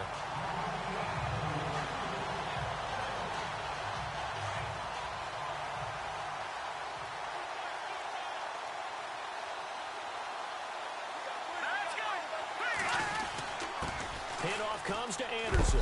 And he is hit pretty hard from the side as he's knocked down at the 32-yard line.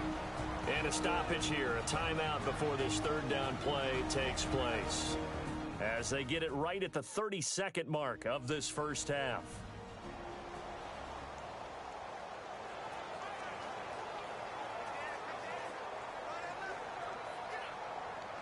And on 3rd and 3, they decided to go with a dime package. Yeah. 6 DBs. Yeah, you're right. They've got 6 out there. All right, here we go. Blue 90. Here's Simeon. And incomplete on the deep ball. I'm not sure we could spot any tendency here on this 3rd down. They could have run it or passed it. Either one was available. They chose to try and get it through the air, but they were unsuccessful. Here's Riley Dixon now. He's been terrific so far.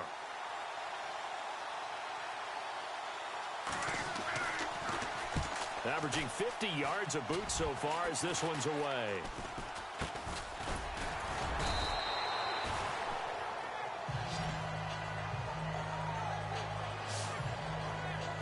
And out now come the Eagles. And with time quickly fading here in the second quarter, not sure how aggressively, offensively they want to play this. I think we'll find out just how much they trust their guys in this situation if they decide to take a shot. Over the middle, complete. That's Jackson.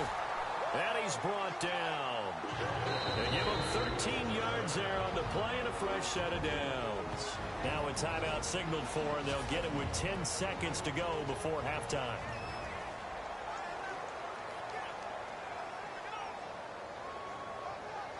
So even though it's first down, here's the field goal unit on now to try to get 3 before halftime. This officially a 55-yard attempt. And this one is no good. He missed it. And this score will stay right where it is.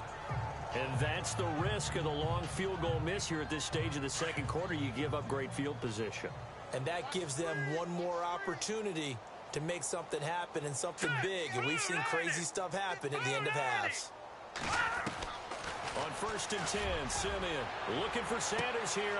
And his pass is intercepted for the 4th time today. Picked off by Corey Graham. And his guys have got it back at the closing stages of the first half. That late in the clock, second quarter, why not just run it a time or two and get it into the locker room? What you're saying makes absolutely perfect sense. Run it and get out of there. But I'm just wondering if the pressure of today's NFL and the high-powered offenses that you're facing may force them into saying, let's try and get some more points. Going deep for Diggs. And they can't get the long connection as it falls incomplete. So we've come to halftime here in Philly with the Eagles on top. As we'll send you down the coast to Orlando, where we check in with our friend Larry Ridley and the EA Sports Halftime Report. Larry? All right, Brandon, we'll see if I can get through this without being skipped as we welcome you to our EA Sports Halftime Report. The Eagles have done a good job making the plays they need to in order to get out to a big lead. The Broncos have an uphill battle in front of them, but will try to claw back in this one. All right, let's roll the highlights. 1st and 10. Jackson's wide open on the deep pass. And he caps off the two-play drive with the score as they get out to a 7-0 lead. Now 1st and 10. Aguilar's got nobody around him on the deep pass.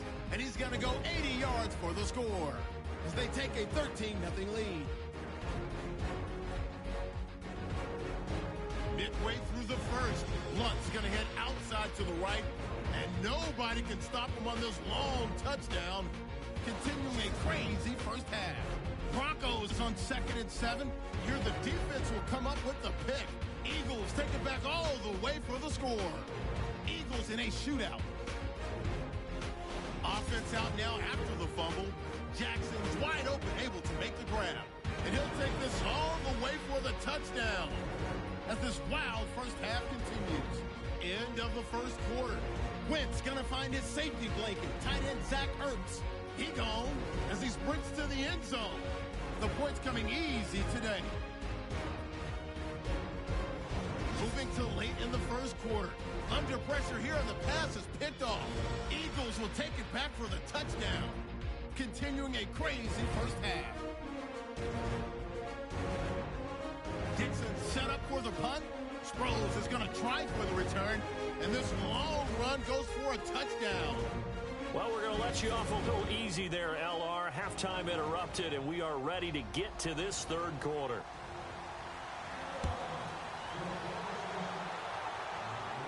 And the fair catch is made. It's going to pin him back here at the 7-yard line.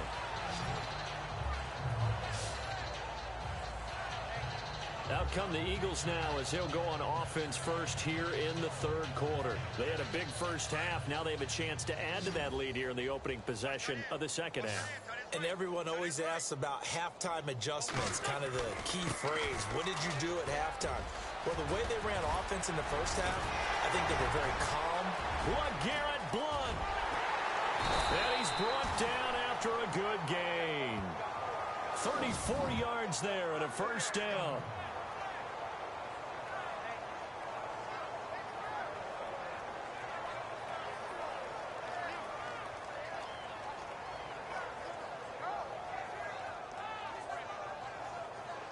So the run gets them the first, and now they operate with a fresh set of downs.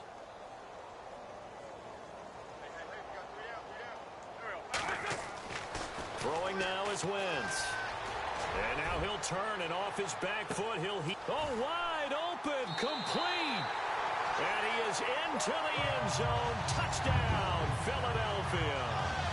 Stephon Diggs becoming just the second player with 30 touchdowns in a single year. And the Eagles are pouring it on.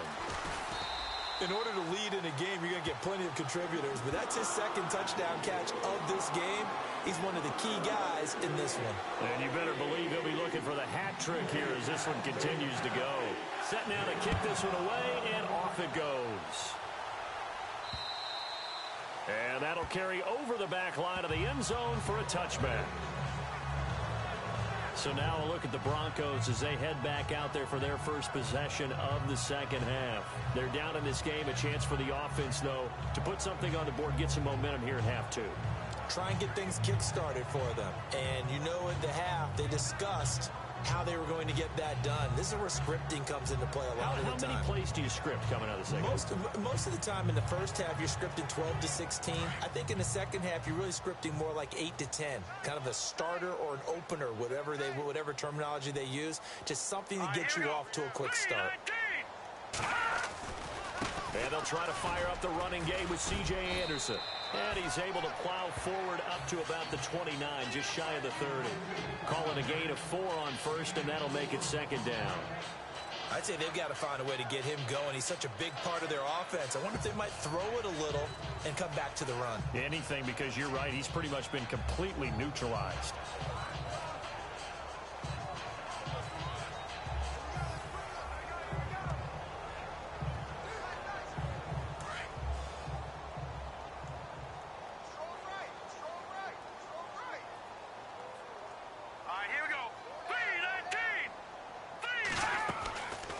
They'll run it now out of the gun. And this has been a familiar sight all afternoon as they stop him behind the line. And they'll lose a yard that time, and that's going to lead to a third down. And that's another stop for the defense. Something we've seen all game long. They have been on fire today. No matter what's called by the offense, they've had an answer for it.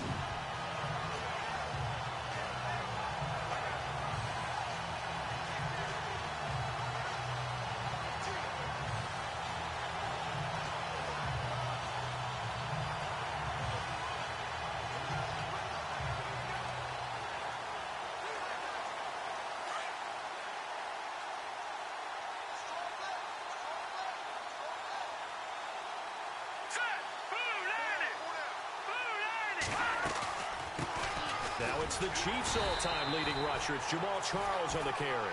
Not much room here as he only gets it to about the 30. Just a 2-yard pickup, and that should necessitate a call for the punt team here on fourth down.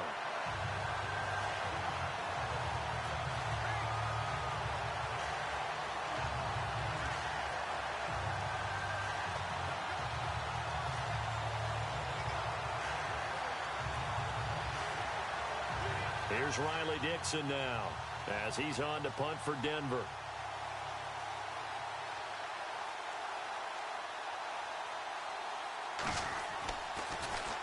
And now a high kick here as he'll try to hang it up there.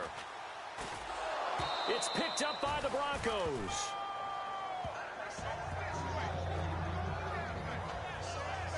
I remember sitting in special teams meetings, and at some point during the meeting, the coach would always say, you better treat this one just like you're playing offense or defense. It's a big part of the game, and we just saw evidence of why right there with that fumble. Yeah, fumble on the punt, and after it was turning up to be a pretty decent return. Yeah, a really nice return. They were going to be set up okay, and the offense would feel good running onto the field.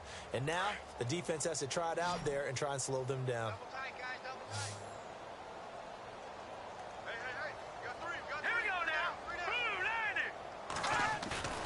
Play fake to Anderson. Now Simeon under a heavy rush, and down he goes.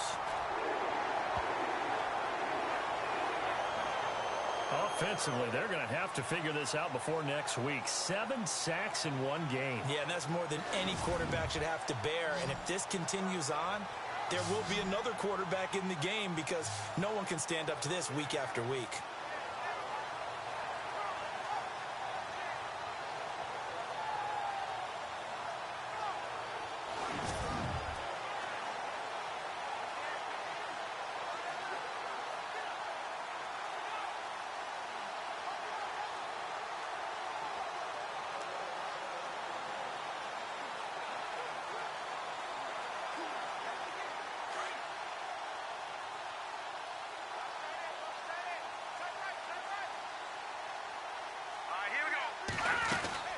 They'll run it now out of the gun.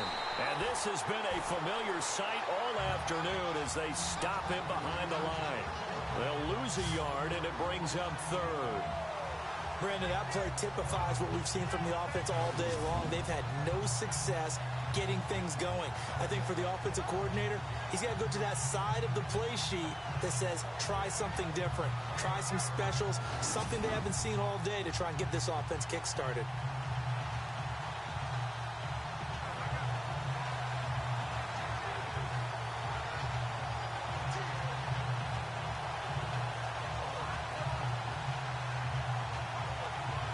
Need something from deep in the bag of tricks here after first and second down went backwards. It's third and very long. Let's go. Now Simeon. Well, had his hands on it, couldn't bring it in. Pretty symptomatic of how this game's been going.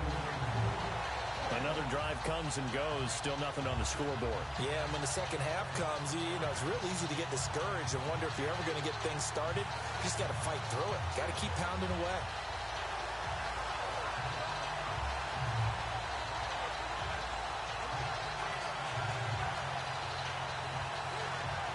Here's Riley Dixon now as he's on to punt for Denver.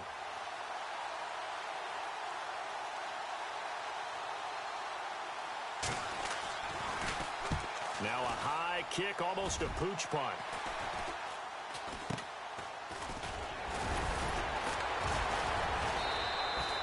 It'll be called just a 22-yard punt. Certainly not what he wanted. And out will come the offense as they take over. Here's Stephon Diggs as he and the rest of the offense get ready to go again. Seems like the measuring stick for a receiver for a great game is 100 yards. Well, he's well past that now.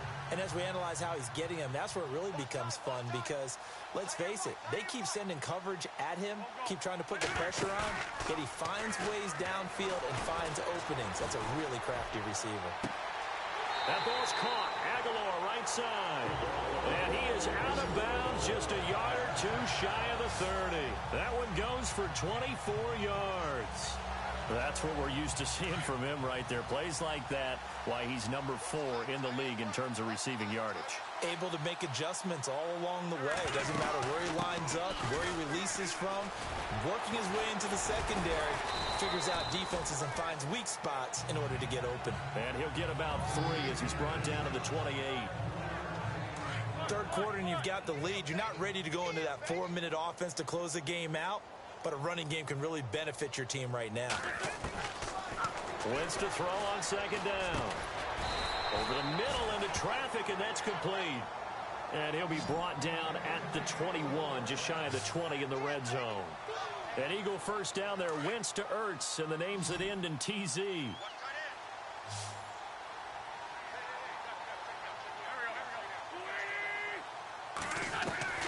Wentz now on first down.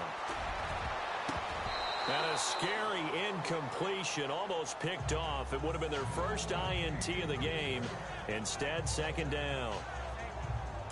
Well, the numbers have been good in the passing game and certainly a big reason why they have the lead. But now here, third quarter, maybe go to the run game a little more? Yeah, perhaps. I mean, after that incompletion, a little credit to the defense for shutting them down on that play. Maybe you try and run the football a little bit more in this spot.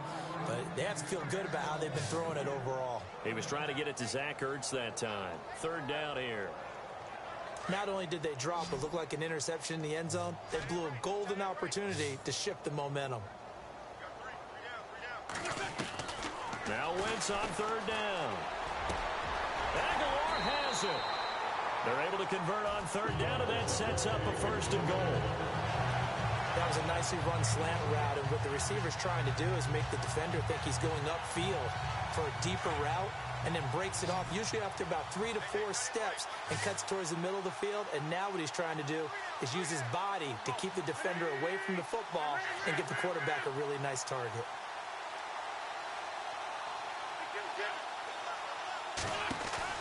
On first down, Wentz. And that'll be incomplete. Quarterbacking 101. Never force the ball into double coverage, especially not this close to the goal line. The windows are so tight, you just don't want to force it in there because it could be tipped up and picked off. Wentz again here on second and 10. Got a man open, it's Ertz. Touchdown, Philadelphia. Zach Ertz, touchdown number 22 on the season. And the Eagles continue to roll.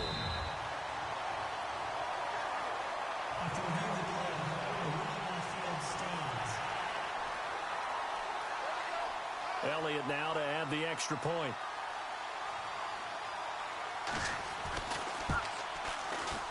And the lead grows even larger here in the third quarter.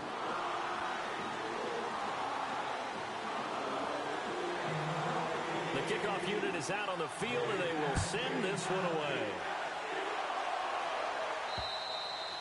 And this will be a touchback as that sails over the end line. And Denver getting set to take the field. These guys had to punt last time. It has not been a very fruitful game offensively thus far. They haven't even made a trip to the red zone. And I know that everyone's going crazy on that sideline because that drives you berserk to come off the field, not really move the ball well. As you said, not even get to the red zone, let alone, not even put points on the board. They've got to just take a deep breath, relax, try to figure out what is working, and call more of that.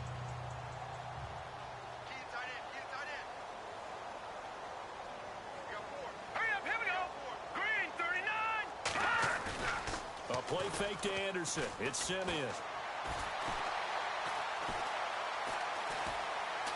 He's going to look deep down the field. So they took a shot on first down, but couldn't connect. They have not gotten him going at all. Tried to spark something there with a longer throw, unable to complete it. But you have to keep trying. He's one of their best playmakers. No matter what it says on the scoreboard, you're always trying to get him the football.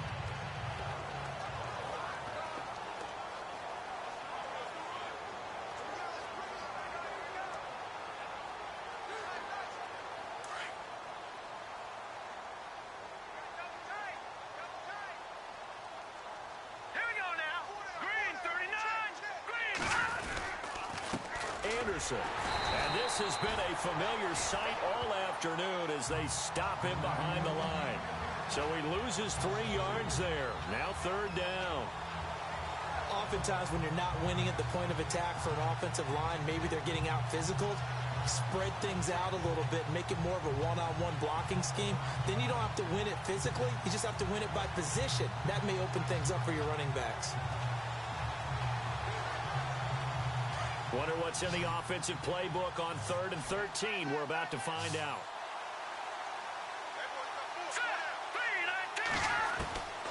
A shotgun snap for Simeon. And this is going to be incomplete.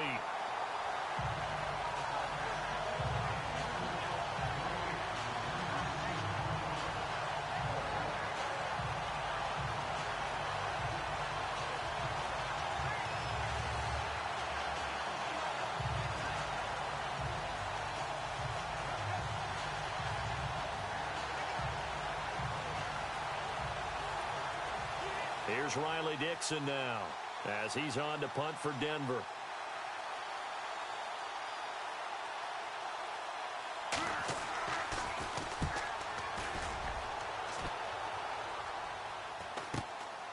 Take it at the 37.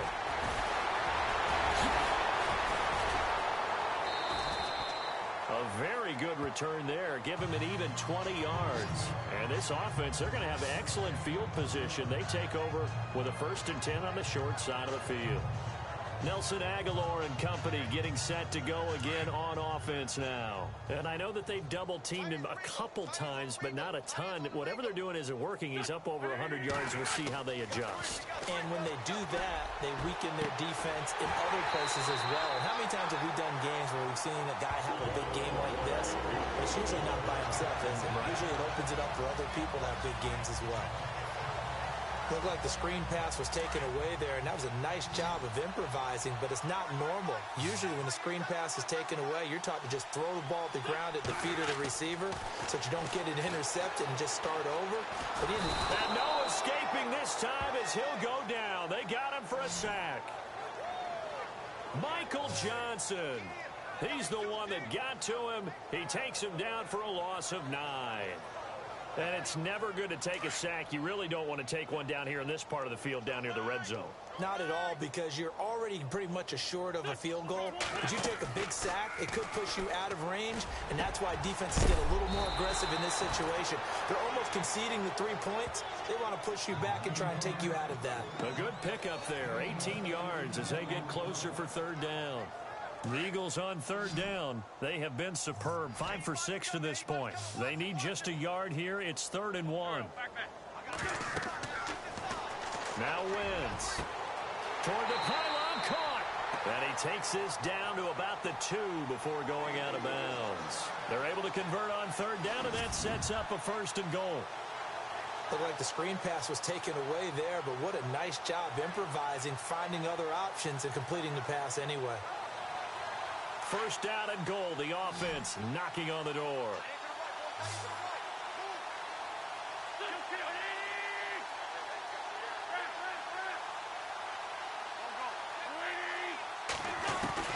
Working from the gun. Wentz. And that is caught.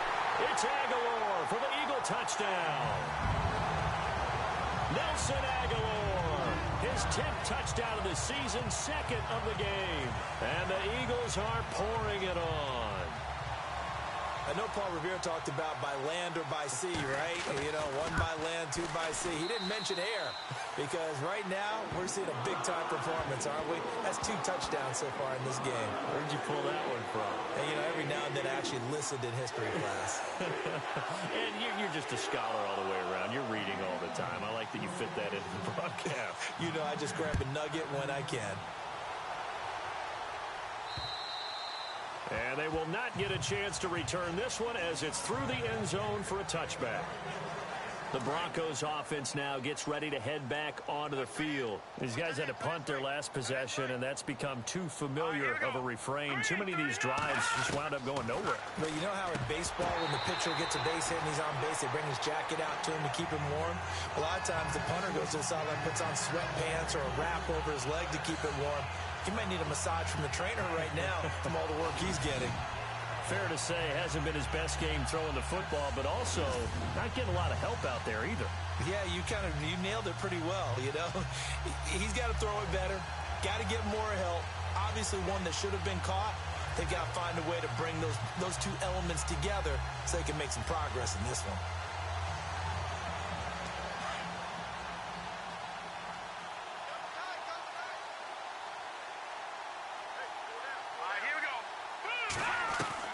Back to the air, Simeon on second down. He's going to leave this for his running back. It's complete. And he's able to get up here to the 26. Just a 1-yard pickup on the play, and they're going to have a third down. I know most of the time when the ball's in the air, you're thinking wide receiver, tight end, but running backs, they can be a big part of any passing offense nowadays.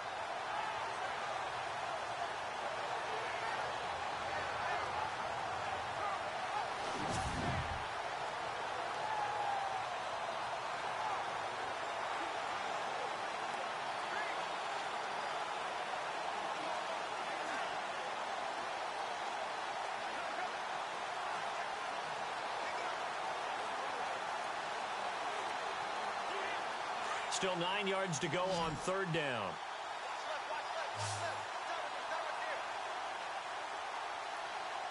From the gun, here's Simeon. Pressure comes, and down he goes. The Eagles get there for the sack. Michael Kendricks in there to bring him down, and that is sack number 17 for him now on the year. Well, that's 2 sacks in this game, so add that to the 4 from last week. I think that's 6. Good math. Excellent math. And look, he's going to get all the attention. He deserves it. He got home and got the quarterback on the ground. But that's a concentrated team effort because you got a lot of guys who occupy blockers to allow him access to rush the passer.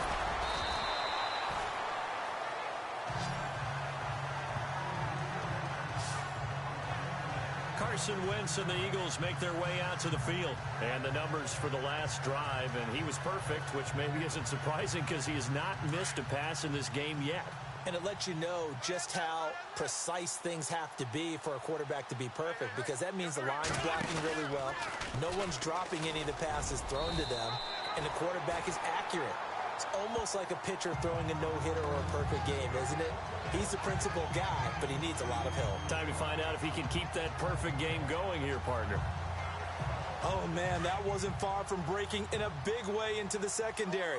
Read option, quarterback kept it, and while he didn't get a first down, he did get a nice chunk of yardage. Only a nice tackle prevented it from maybe going all the way. Here's Wentz to throw, and this is Ertz with it, right side. And he'll take it into the end zone for an Eagles touchdown. Zach Ertz with touchdown number 23 here on the year. And the Eagles continue to roll. I don't even know what to say anymore. I mean, I've lost track of how many times he's been in the end zone. This is just flat unbelievable. Doesn't matter whether you have an abacus, a calculator, just old-fashioned pencil and paper trying to total it up. The number is staggering. What a performance. This man knows how to find the end zone and make it count. And this will not be returnable. It's out of the back of the end zone for a touchback. The Bronco offense now set to come back out onto the field. And right now these guys, they're shuffling a little bit, maybe doubting, because 3 straight drives have ended with them punting the football away. Yeah, so you start pointing fingers at each other a little bit, asking a lot of questions. What are you seeing? What are you getting? Maybe trying to narrow down your playbook a little bit and maybe get simpler rather than more complex in order to try and fashion together a drive. But it was stopped on that play. But he's had plenty of carries all afternoon. Every now and then the defense is going to win one, but I don't think they'll shy away from handing it to him the rest of the game.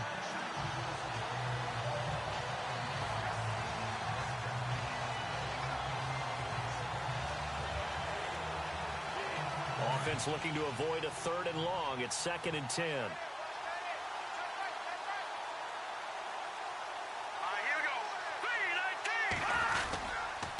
Here's Anderson.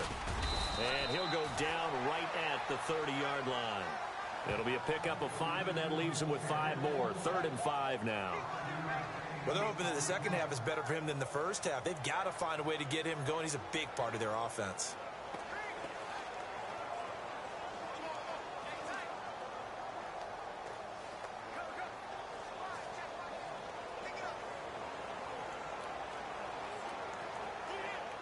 Third and 5, so they bring in an extra defensive back. Expecting pass. Out of the gun, Simeon. Incomplete, into the hands of Fowler.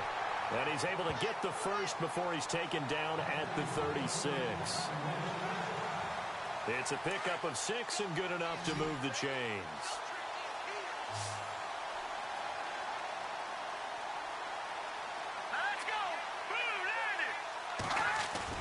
They go play action here on 1st down. Looking deep for Demarius. Oh, he dropped it. And that's pretty indicative of the way this one's gone. Well, they went for the big play there, but that drop could really hurt their momentum.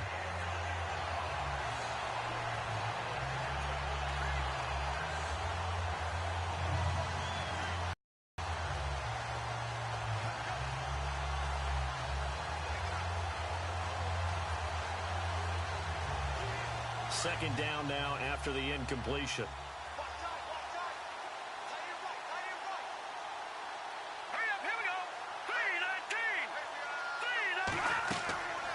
Here's Simeon. Screenplay, Anderson. Give him 5 on the screenplay, and that'll set up a 3rd down. For a second there, I thought that might break big. Screen pass. Looked like it was coming together. Looked like there was an opening. Still, ended up with a solid game. So 3rd and 5, defensively expecting pass. They've got 6 DBs out there. On the draw, Simeon gives to Charles. And this play will be blown up. He'll lose yardage back at the 38. He loses 4, and it brings up 4th. Partner, we're into the second quarter, and I guess you can kind of look at it both ways. The offense, they've got to figure out what they're going to do because they haven't scored any points. But if you're the defense, you're feeling great about what you got going on. The only concern you have, if you get to the half, what adjustments will the offense make to try to defeat you? And this one will be down by a member of the kicking team at about the 40-yard line. And along with the rest of his offensive mates, here comes Zach Ertz, creeping up on 1,000. Could get there on this drive, so a challenge for him to do that, but also defensively, maybe a challenge for them to not allow that. And that means probably kicking even more coverages to his side. And what that really means is wherever he lines up, you will have a cornerback over in his area. Now, instead of blitzing your linebacker, drop him into coverage. Instead of the safety dropping into regular coverage, that safety moves into that area to try and discourage the quarterback from going to him. That means everyone else, win your routes. You've got an opportunity to catch passes now. Throwing on first is Wentz. He's got the connection over the middle to Diggs. And he takes this one all the way across midfield into enemy territory down to the 40-yard line. A nice gain of 21 yards.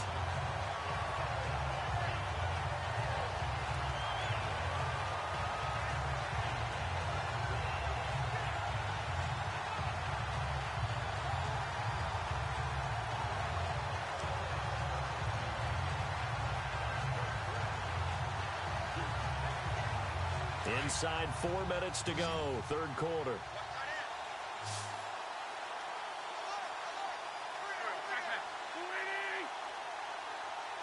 Play clock winding down. On 1st and 10, here's Wentz. Flush to his right. It's caught by Aguilar. And he doesn't quite make it. They do stop him, but he gets it all the way down to the 1. A gain of 39 that time. Looked like the defense put pretty good pressure on him, but he's able to flush out to his right to try and evade people. On the run, had to get on his horse. Still accurately throws a nice pass for a first down. Now a play fake here on 1st down. And this is caught. Touchdown, Philadelphia. Zach Ertz with another touchdown, number 24 on the year. And the Eagles are pouring it on. And he's such a talented tight end, just creates nightmarish type matchups on the other side. He's so good that when we say tight end, we're almost damning him with faint praise, aren't we? Because he can do it all. He's as good as any receiver in the NFL. Well, that's the deal. He's a wide receiver, just in a bigger body. Bigger body, a matchup nightmare, and who's going to cover him? When I sit in the film session, I just look at the coach and say, really? Really? You going to yell at me? You go cover him.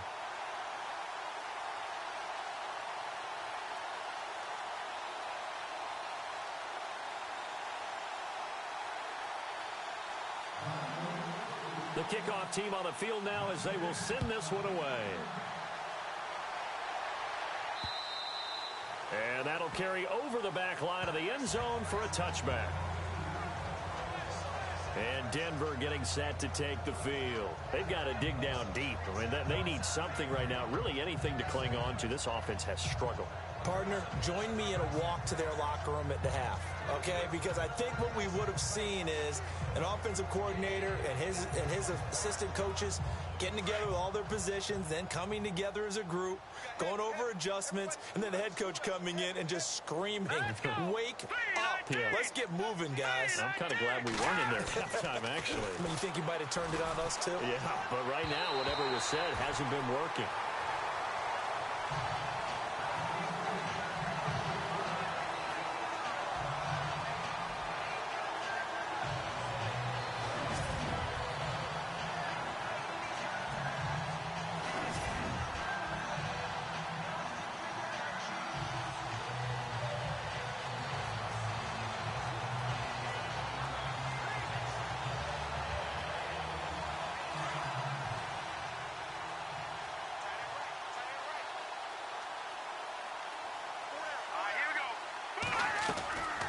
They'll run it now out of the gun. And he'll get this one up to the 26. Only a yard on the pickup there, so it leaves them needing a conversion here on 3rd and a tough 9. Well, that's a good start to this drive on the defensive side of the ball. Forcing completion on 1st down. Then you're able to shut down the running play on 2nd. Yeah, I wouldn't be surprised now. A little bit of pressure going at the quarterback in an expected passing situation. Throwing on 3rd down, Simeon. And that is incomplete.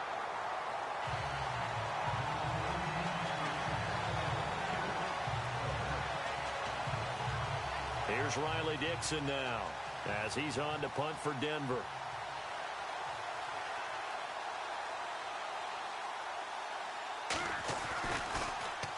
And now a high kick here as they'll try to cover this one. And this ball is going to be touched down just shy of midfield.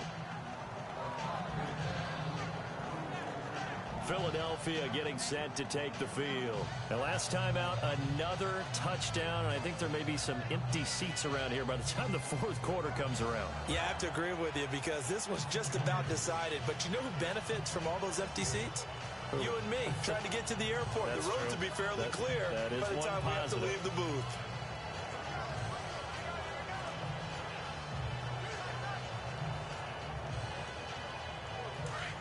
And on the outside, they're playing press coverage.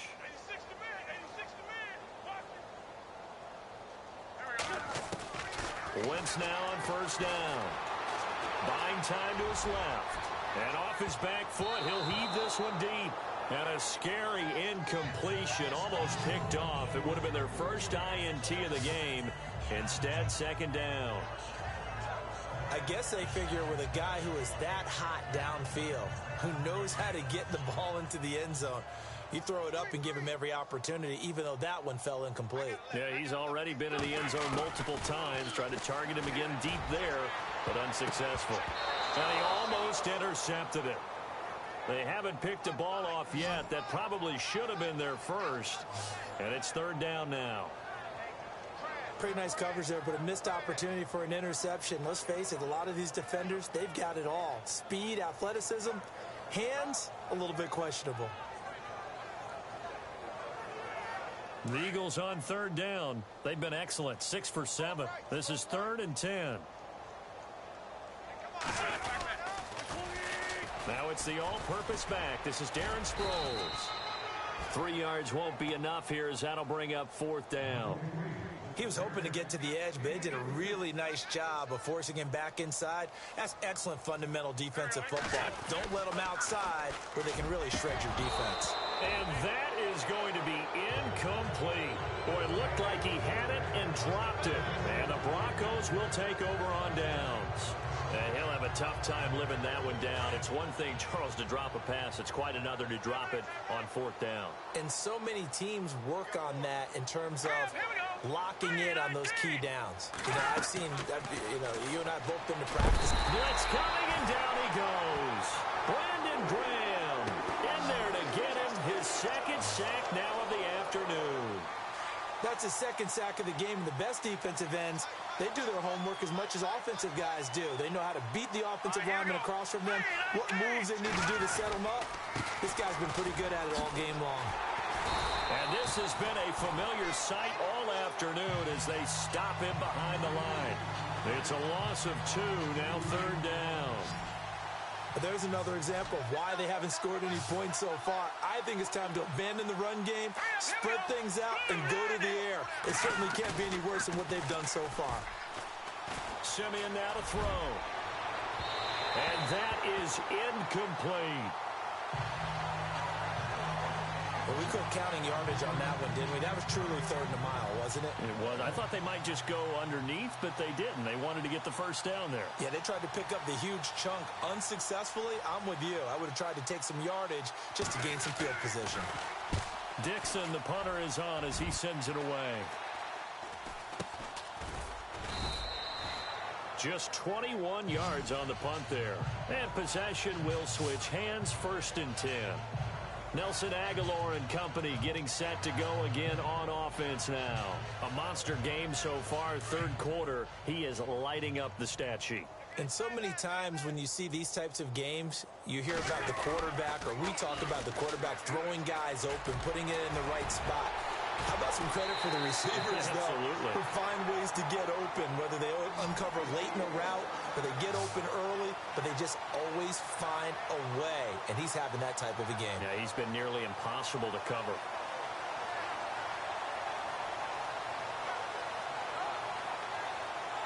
So it'll be first down here after the run.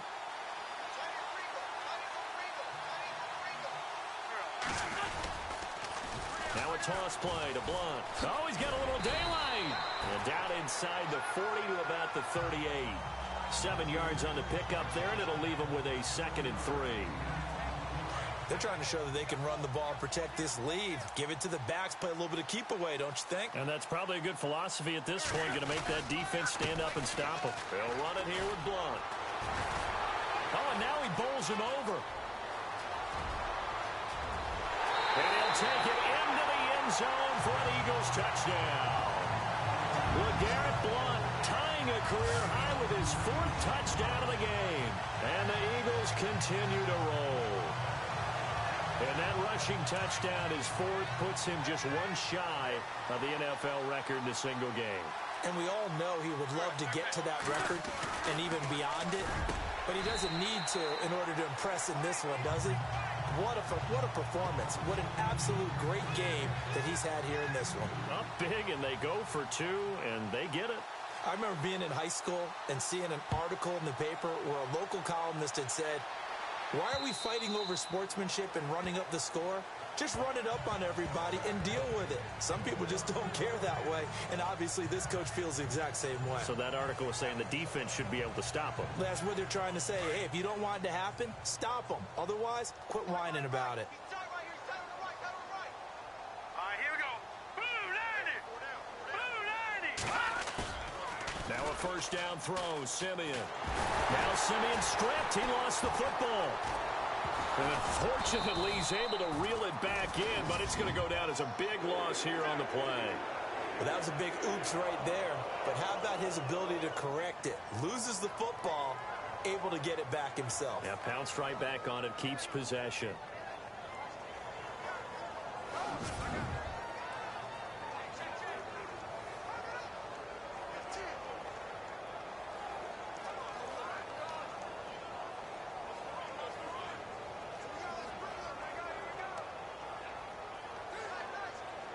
The fumble, but they're able to maintain possession. Now it's second down.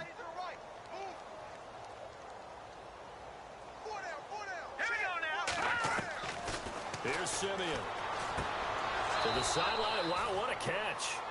Doesn't get a lot out of it, but he is able to keep the feet in bounds. Only 3 yards on the catch. It's third down. All right, say it with me now. There are a lot of different words we can come up with. Maybe we go back and forth after that play, getting his toes tapped down to make that catch. Crafty? Yep. Wiley? Oh, definitely. All the veteran names. You name it. Has every move in the book and continued to get better throughout his career so he can make that type of a catch. And welcome back. We are in the city of brotherly love, Philadelphia. And this is a blowout so far as we get set for the fourth quarter. A very one-sided affair.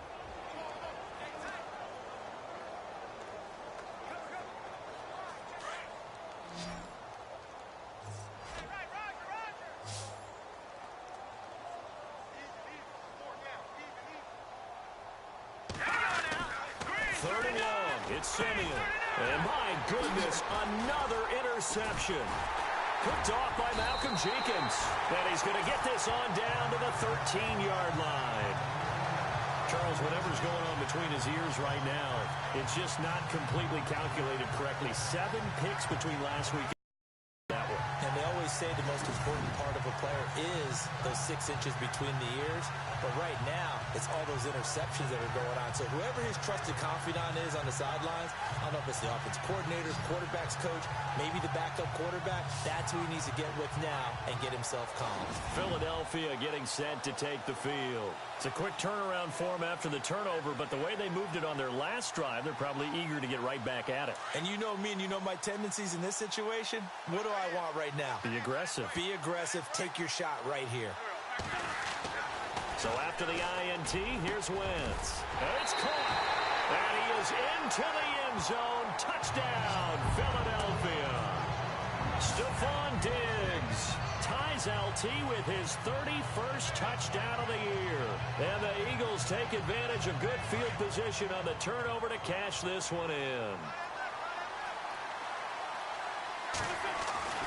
Wentz. He can't get him down.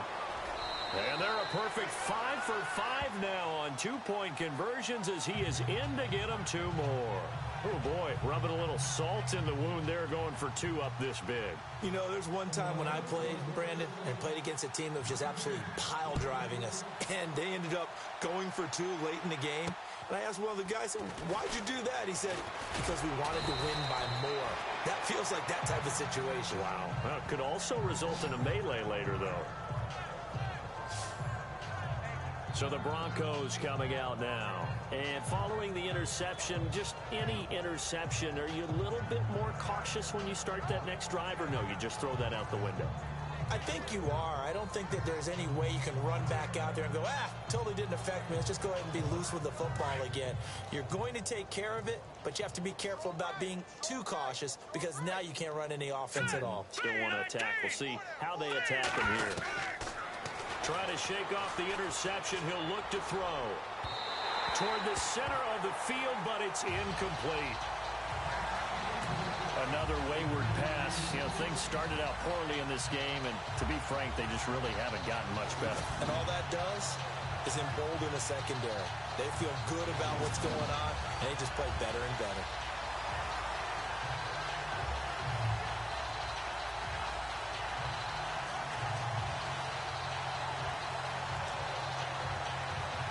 So the incomplete pass brings up second down.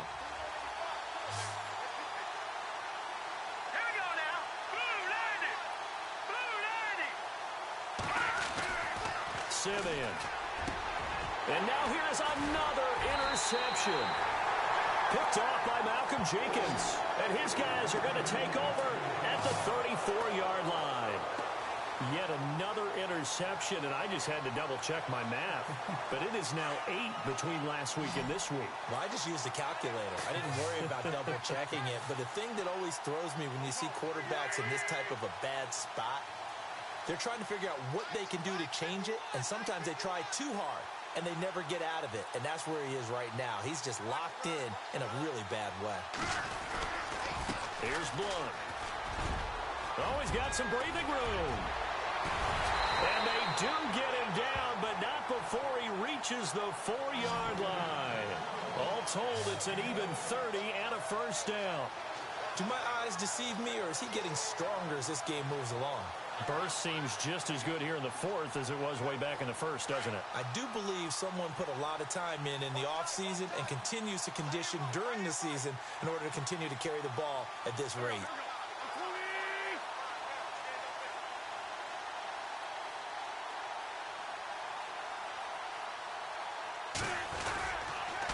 On the toss, this is Blunt, and he's in. Touchdown, Eagles. LeGarrette Blunt with touchdown number 27. That ties Priest Holmes for the third most in a single year. And the forced turnover on defense leads to 6 points. So another score there. Often you talk about the 3 phases of the game. Defense, offense, special teams. It's been a clean sweep in this one, hasn't it? It certainly has. They've been pretty dominant throughout this game. And privately, the head coach will add a 4th phase. That's the coaching. And he'll tell the ownership that as he tries to negotiate a new contract off of this win. Yeah, they are looking strong here in the fourth quarter. And he'll take this across the 25, a couple extra yards, up to the 27-yard line. And Denver getting set to take the field. They're sort of seeing themselves spiral out of control. Let's see if they can get things back on track. And this is where the coach is walking that line of being calm and really being firm with his team.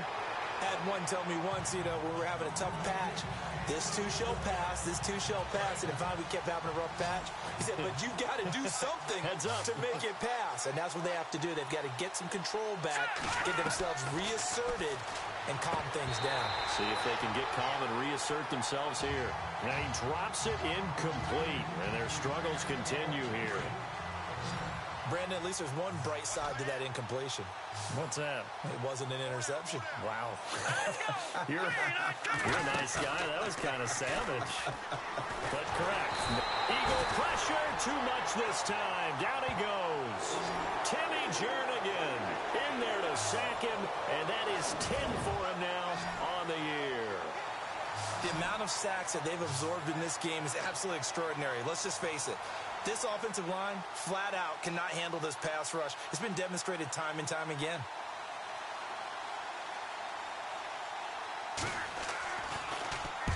On 4th down, the punt team is on as this is sent away. This is brought in at the 21.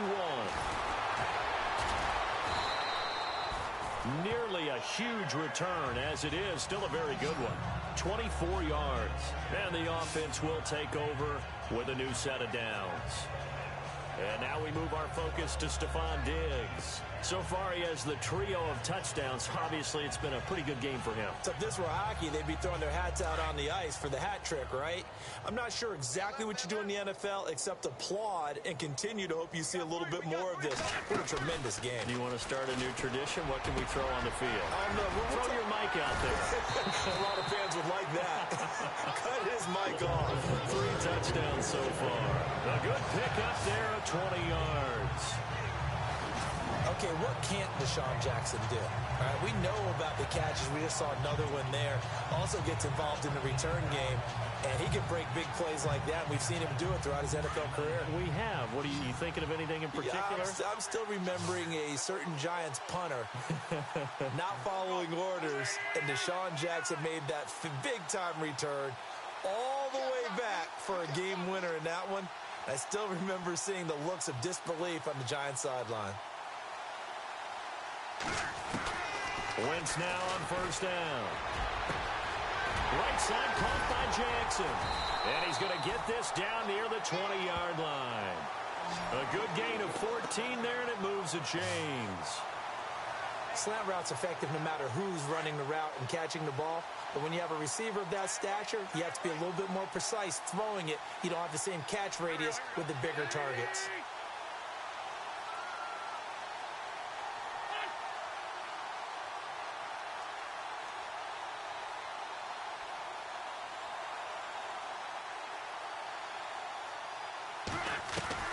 On first down, Wentz flushed out right. And no escaping this time as he'll go down. They got him for a sack. And now it looks like they're going to be in the hurry up.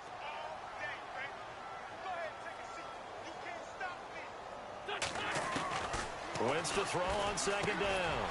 Jackson's got it over the middle. Heck of a broken tackle and able to work this down near the 23. The reception good for 7. It's third down.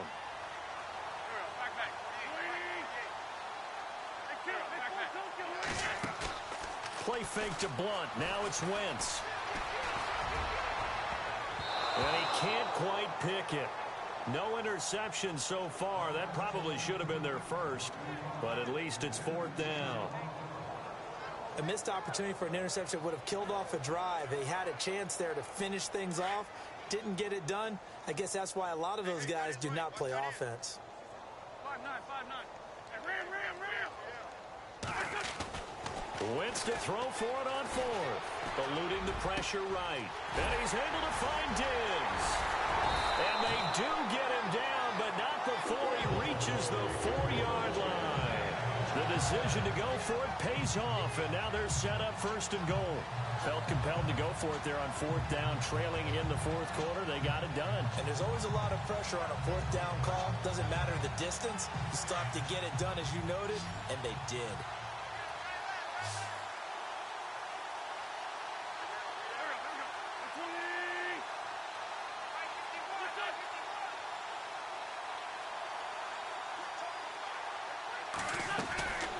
Again, they'll throw with Wentz. Sliding up, and that's going to be caught for an Eagles touchdown. Deshaun Jackson from 4 yards out, and the Eagles are pouring it on. Well, this game is definitely over, but we do know some people like to go ahead and continue to add to their score, don't we? Yeah, I don't know that they need to add any more right now, though. I'm just starting to think about those dinner plans tonight, my friend. Well, you and I will be thinking about dinner plans. Rush coming, and he's taken down. I know we could sit up here and dance around it a little bit, but going for 2 in this situation, somebody doesn't like someone else. There's no doubt in my mind. Well, what they couldn't see is you lean back in your chair and you went, I mean, yeah, that's not a good decision. They didn't get it, though. Yeah, I don't think you just say, well, my kicker's hurt in this spot. No, okay.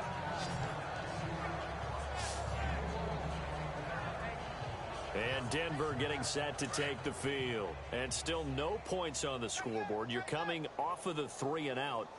They're just looking for anything to grab onto right now, aren't they? I'm wondering if someone's going to take charge in the huddle. You know, we always look to the quarterback, but sometimes it's another player on the team, a star, a veteran, someone with some excitement and energy. It's like, all right, guys, let's shake things up and let's go, because they still have an opportunity to make things happen. Shake it off. You know, every time we talk with people about the most important quality for a quarterback to have in the NFL, what do they usually cite? Arm strength. Yeah, and that's really way down on the list. Accuracy is one of the bigger ones, maybe the foremost one. That's what he needed on that play. And he'll lose yardage here, going down back at the 28. This will be a 2-yard loss on the play, and they'll be facing a 3rd and 12.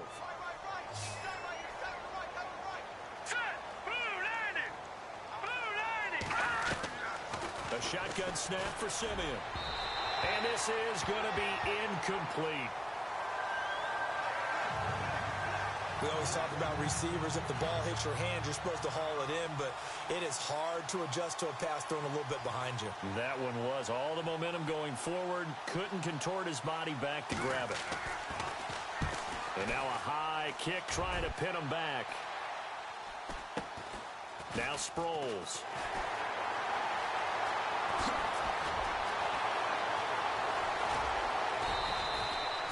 Might have been one man away from 6 points. As it stands, it's a huge return. And the Eagles will have it, taking over 1st and 10.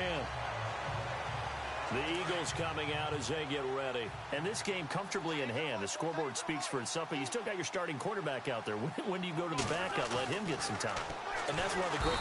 Under pressure, and he'll go down. Sacked back at the 31. Shaquille Barrett in there to pick up his 2nd sack now of the afternoon. On 2nd down, here's Wentz. Oh, there's that man again. It's complete. And they do get him down, but he's inside the 5 all the way to the 3. A really good pickup of 28 yards. Quarterbacks love slant routes because the receivers are breaking right into their line of vision, and receivers love them as well because they're getting the ball on the move and able to catch it and try and get upfield and gain additional yardage. So after that big gain, let's see what else the offense has up its sleeve. Shotgun now for Wentz. And this is caught. Touchdown, Philadelphia. Deshaun Jackson from 3 yards out. And the Eagles continue to roll. There's no doubt in my mind. And do you hear that? Do you hear the...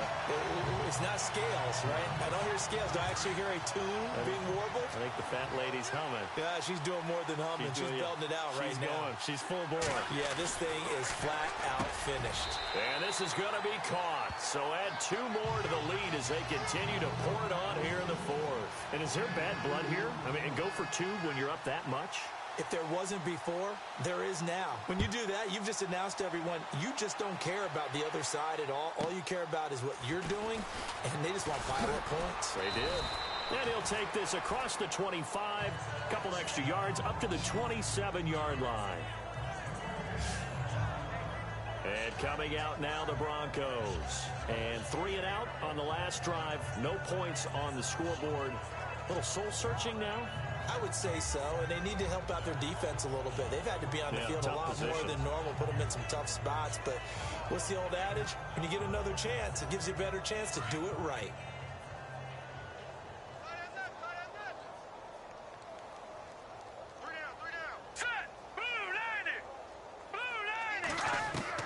On 1st down, Simeon. And his throw is going to be incomplete. Carlos Henderson, the intended receiver. And it's 2nd down. There's so much precision in an offense, especially when you're throwing the ball. And in an out route, plenty of it. How about the quarterback hitting his back foot, ball's out of his hands, receiver making his break, making his cut. He's got to time up perfectly. Not always easy to do. Just let him a little too much. Yeah, I remember back in the good old days. And my goodness, another interception. Picked off by a former first-round pick, Patrick Robinson. Gosh, you add up last week and this week now. That's 9 interceptions in this 2-game stretch, and we're not done here. It's almost as if they can't even believe their eyes. Or maybe, partner, is the confidence level in him so high that they believe he'll get out of it and make plays for them to win a game. Well, they've said they believe in him. That's being tested right here. No gain on the play there. Second down. Run blitz there defensively, something we might see more of here in the fourth quarter. I think we'll see a lot of it, and the difference between that and a pass blitz, you're just trying to get to the quarterback. You're trying to scheme someone open who will get to the QB and make sure he gets on the ground. In a run blitz, you're actually trying to cover up gaps, trying to cover up holes so they can't run the football. And a solid run down inside the 30. It'll be a gain of 7, and they get it back to a 3rd and 3. Well, partner, I know this type of running back.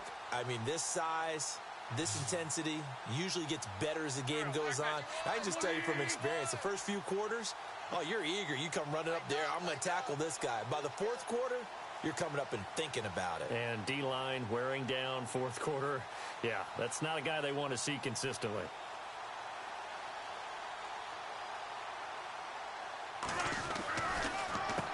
Now Blunt. And he will have the first before he's brought down right on the chalk of the 20. Give him 10 yards on that one, and that'll earn him a fresh set of downs. I think this defense tired of seeing him run the football, and this D-line probably getting sick of the O-line as well. And as I'm watching this, I'm thinking about a conversation I had with Adam Gase, the head coach of the Miami Dolphins in the offseason. He told me that he asked his running backs each week for their favorite runs. Give me your 3 top runs. And right now, you're seeing a guy that's probably using his top runs to great advantage in this game. He is in his zone. And just a couple yards there down to the 17. Looks like they're establishing a pretty good pattern here because they've been very heavy in the running game on the last 4 plays. Yeah, you took the words right out of my mouth. So far, 4 plays in this drive, all 4 on the ground. We got 3, fellas, we got 3. On second down, they'll try and run the counter. And now running right through it. And stopped a few yards shy of the goal line at the 3. It's a really nice 15-yard pickup, and now it's 1st and goal. Oh, that's one to warm the hearts of all those old-school football players, isn't it? Tough, hard, gritty run, got behind his pads, bowled over a few people. Look at that one, right up the gut. So up through 3 quarters, no reason to lighten up now.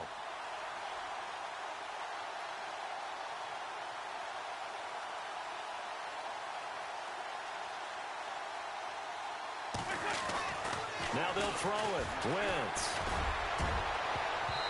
And that'll be incomplete. Down this close to the goal line, 1st down. Surprised that wasn't a run? I am, and you know I'm old school. I want to run the ball on 1st down in this situation because 2nd down, that gives me an option of running play action, maybe throwing it. Now Wentz. And that is caught. And the record is his. It's a touchdown. And that passing touchdown gives him the record for the most in a single game. We have seen a historic performance here in this one. And the word that comes to mind for me, partner, is relentless. This guy today has been relentless in going after this record. And what an accomplishment for the new single-game record.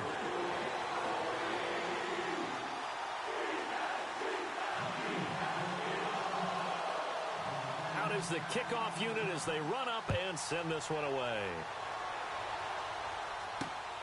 This will be fielded at the 8. And not a bad return here. He gets it out to the 25-yard line. Now the Broncos offense, they get set to head back onto the field.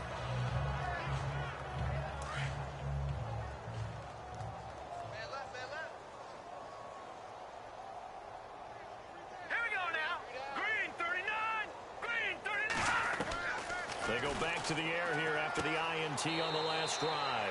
Out to the flat. That's complete to his running back. No gain, and it's 2nd down. Well, he caught it right at the line of scrimmage, and before he could even think about advancing it forward, he got hit. Great tackling, because that's what you're taught. Don't give up yards after the catch, and most offenses make a living off of yards after catch. Those hidden yards that may not go into the score sheet, but they count big for moving the ball and stretching the field. Really nice open field tackle. Had the right idea there, trying to throw it to the sideline, but he let him just a little bit too much, trying to get it out to his receiver. ends up falling to the ground incomplete. Here's Simeon. He's going to flip that out to the flat. It's complete. And he will lose yardage and be backed up to the 24. That'll make it 4th down after a loss of 1. Really good defensive effort. They were all over that little swing pass out to the right side, but for lost yardage. Terrific read, better execution, and done with a lot of enthusiasm, wasn't it? Absolutely. They saw it all the way, ran to the football, and caused a nice play for lost yardage. A call for a fair catch, and it's made at about the 23-yard line. So a change of possession here on the punt. Here's Stephon Diggs as he and the rest of the offense get ready to go again. All right, how has he done it? 4 touchdowns in this contest. He's been around the end zone in particular, pretty much uncoverable. And you know that I typically take things from a defensive perspective. I'm not going to do that this time. Let's just praise him. My goodness, 4 receiving touchdowns means he's beaten a variety of coverages throughout this game because they're not just letting him run scot-free. They're trying their best to shut him down, and he's shredding them. I got to be honest, I want to see 5. No, you want to see 5? I mean, we're not supposed to be biased, but... We're not rooting. Just in the interest of the game, let's go ahead and see 5.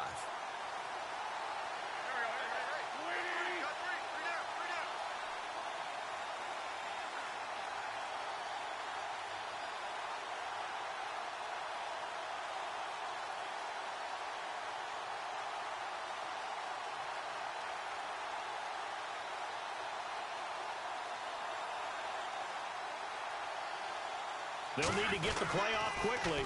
Now they'll run it on the toss. Oh, and now he bowls him over. And he's brought down. It's a gain of 11 yards that time, and it produces a new set of downs. Brendan, every great running backs coach I've talked with has always talked about when you have great vision, you're not consciously thinking about your cuts and your moves. You're just doing them. And I think that's what we're seeing tonight. He's about run them into submission, hasn't he? You took the words right out of my mouth. I was just going to use that phrase. He has run them into submission. Wave the white flag. They'll let their wide receiver take this one. It's Diggs. I don't think anyone in the building fooled right there, as that one is going to blow up in their faces. They'll wind up losing 7 yards on the play, and it'll be a 2nd and long.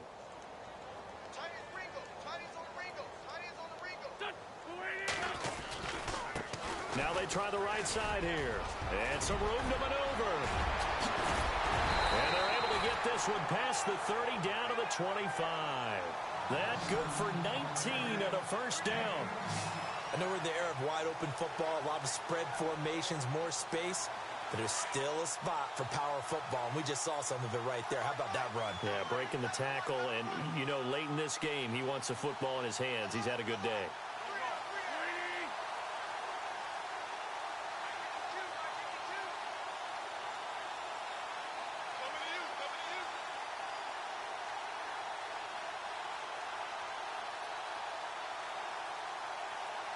The play clock's running down. They'll run again with Blunt.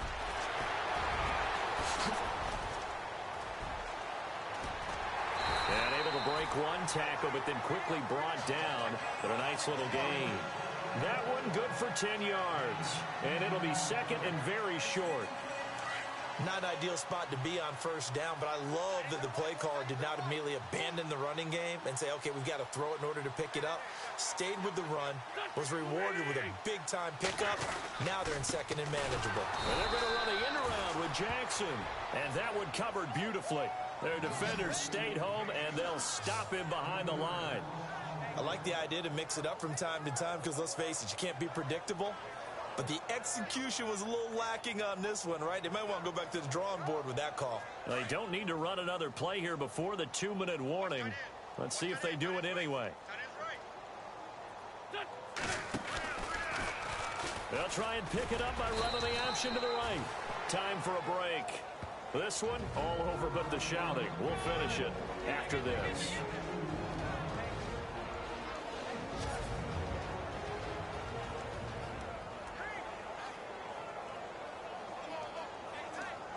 So it's Eagle football here as we get you reset. And with things looking pretty good on the scoreboard, they're going to keep the offense out there and go for it here on 4th. Here's the battering ram Blunt. And he'll have the first down, getting this one to the 14-yard line. Give him 3 on the play, and on 4th down, they're able to convert and move the sticks. 4th and 2 is normally a passing down, but in this case, they decided to give it to their running back, and he did get the first down, although not by much.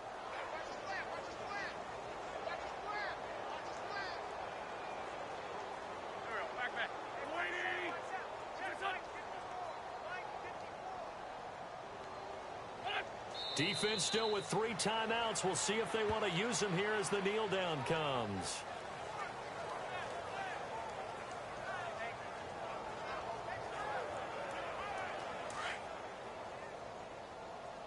Let's go, defense. Let's go, defense. Here we go. Here we go. 51 to Mike. What's on? Here we go.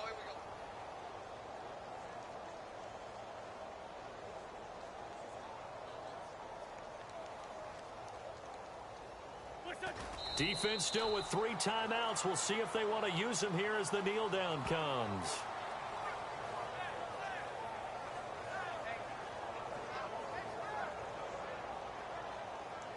The Eagles on 3rd down. Now, they've converted 7 times and could use another right now. This is going to be 3rd and 13.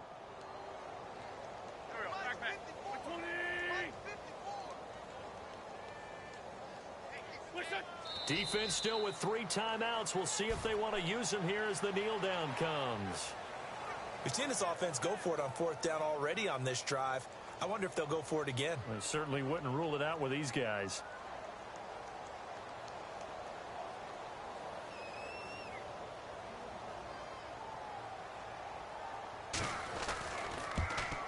And the kick is good. So you wonder how this one might be remembered the next time these 2 teams meet. But until then, this game's over. Meanwhile, in Nashville, they're on to the 4th quarter now. And the Titans dominant. They have added to their totals in that one. Marcus Mariota, 3 touchdown passes to help lead the way. The storyline of this one, Charles, no doubt.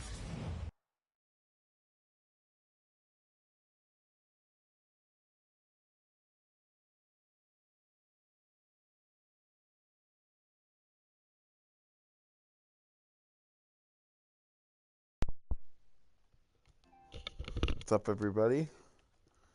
So this was a dominating performance. This is the 2nd game in a row. Scored 200 points. Look at all that.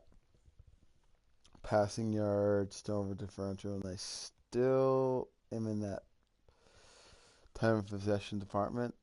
I only had like 1 turnover. That was kind of... It was kind of the... kind of on a play I didn't really have any control over, but still. So, Wentz, that much.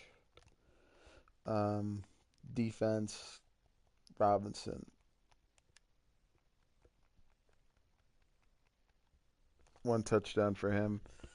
There were guys on the team that had about, I think, 3 interceptions. 3, 1, 1. All right. Look at the scoring summary, everything. First quarter, the 2-point failed. Even though it wasn't a fail, it was... I blocked it, but I started most games, though, pretty much by going deep. That's it. By going deep, and of course, the 4th quarter is kind of, I didn't feel like scoring. Well, no, yeah, I did. Right? No, I did.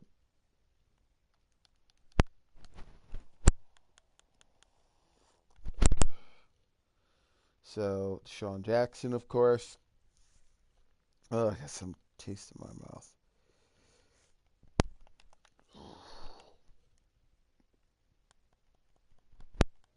I gotta stop going to bed late and doing this, but whatever.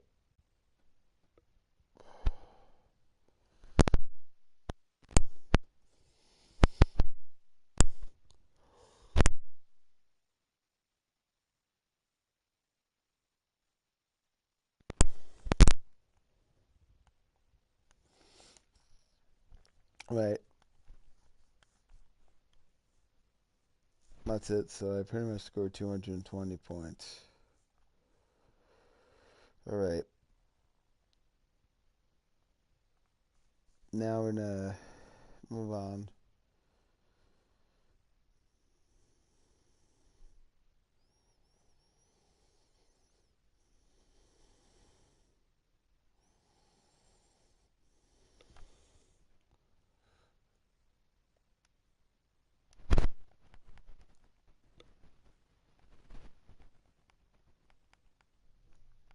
Look at all the XP I have.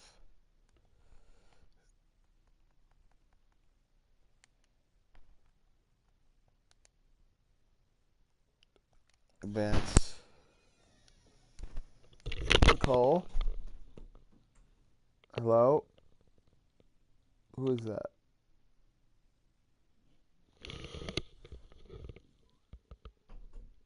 Hello?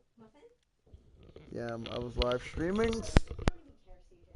No, I do care. Alright. Look at that score. Holy shit.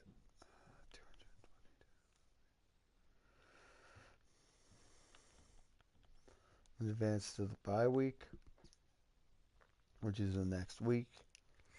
And then next time I'll play, which I can't play now because if I do another game.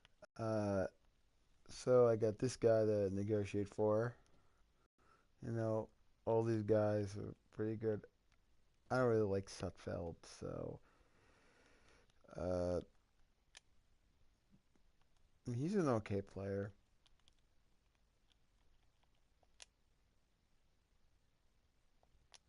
So got Goody, Najee Goody. I'm gonna look at the news. I'm gonna see like what people say about that.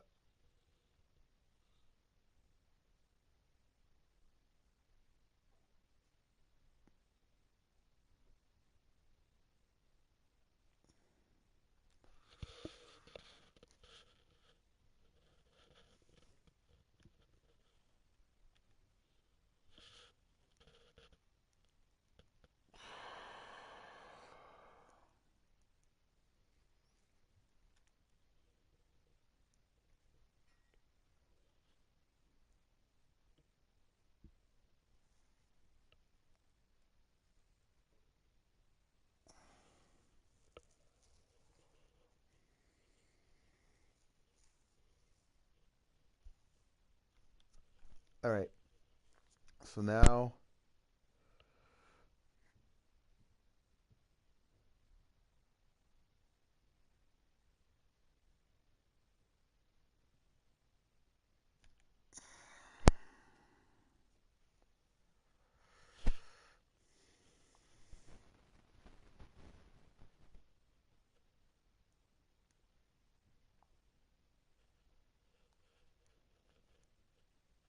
oh my God, like the news stories.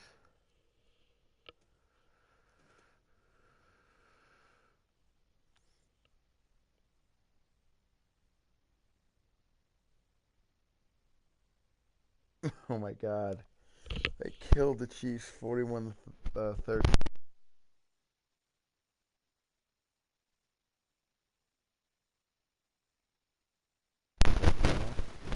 So that's the season. Now I'm just gonna look at the legacy leaderboard or the. No, is that how you look at the legacy leaderboard? I'm gonna look at Wentz really quick. Pearson has no championships.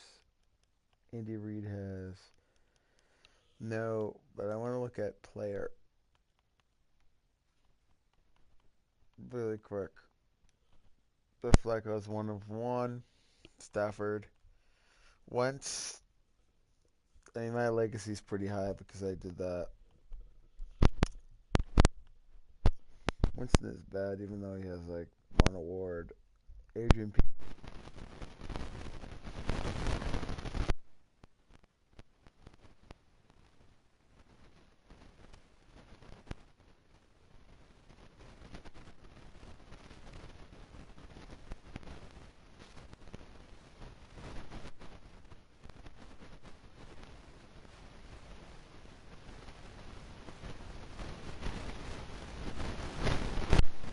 Lewis, former Eagle.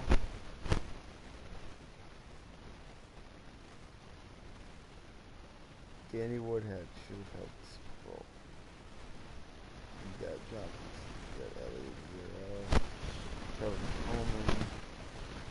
On down leaderboard. Anderson 1. He's not that good. Gage still with the Dolphins. Because the Eagles didn't trade for him.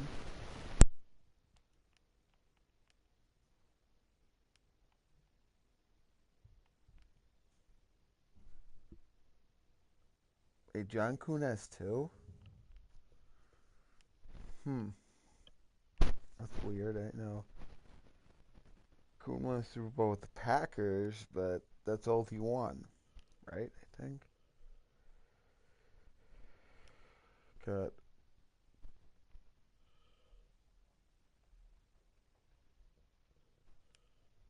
I thought Juszczyk was with the Ravens originally.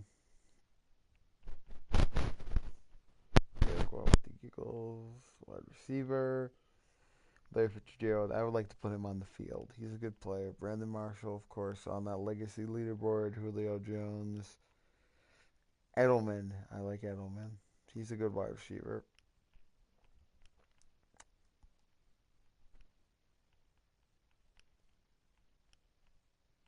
X and 0 championships. Beckham 0. That's wrong. Man thinks that the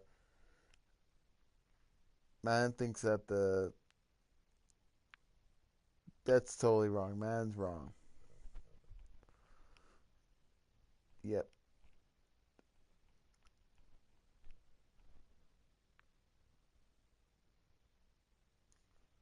That's wrong. Randall Cobb did not win a championship. Unless no, he was a rookie. He was on that team. Um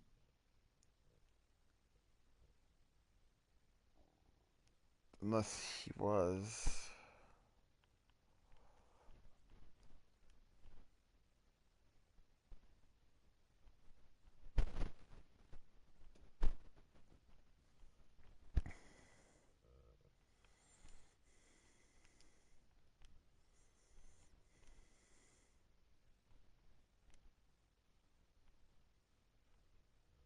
Okay.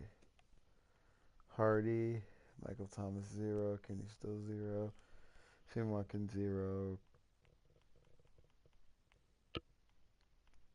Going down the list as my eyes start burning. So Aguilar 0.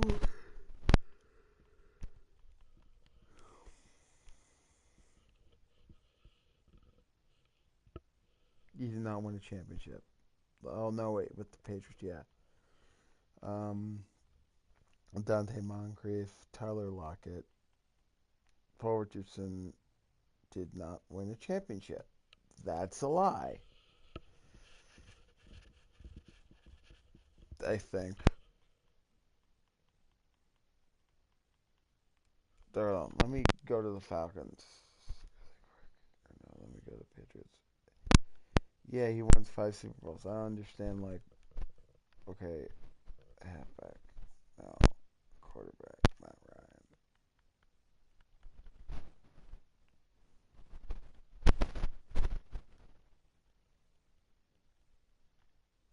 Okay, 1 Super Bowl, but who did John Kuhn play for? Seriously.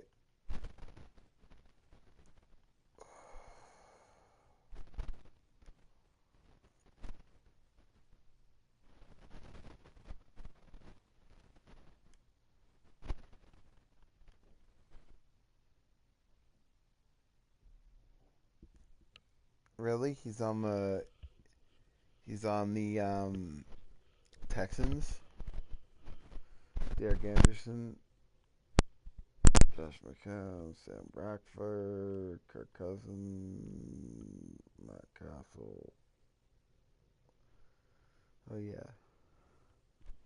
Tyrod Taylor won championship. It's gonna look down the list a little bit more. Brock Osweiler because he was Peyton Manning's backup. Matt Flynn because he was Aaron Rodgers' backup. Deshaun Watson is not the starter. Patrick Mahomes, he will definitely be a starter soon. Unless he's a complete bust.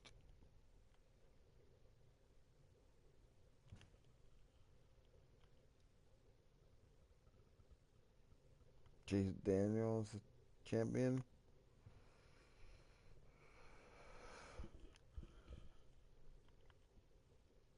Zach Dyser, yep.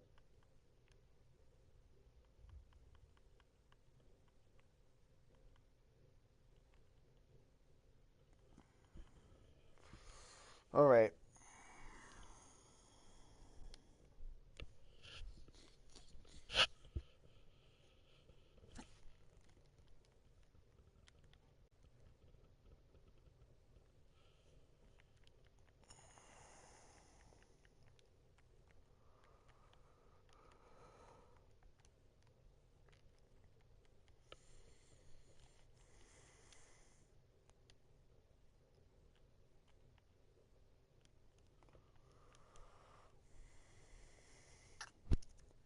All right. Now I'm Wentz is definitely not catching up to that. Rushing touchdowns. No one on my team is really like good. So this is the season ranking. I beat Peyton Manning. Still more games to play. I beat Manning's. Rushing yards, Blunt. Rushing touchdowns. Still in that conversation. Receiving yards, Diggs beats Calvin's record by like 4. Diggs 32. You've got him and Ertz in that list. Catches, Marvin Harrison. You've got Brandon Graham with sacks, beating Mark Gastineau in 1984. Lawrence Taylor, of course, 20. And we've got interceptions in a season. I mean, it could easily, it could easily be beaten. But Night Train Lane's the only one that got 14. Lester Hayes for the Raiders got like 13 when they won the Super Bowl.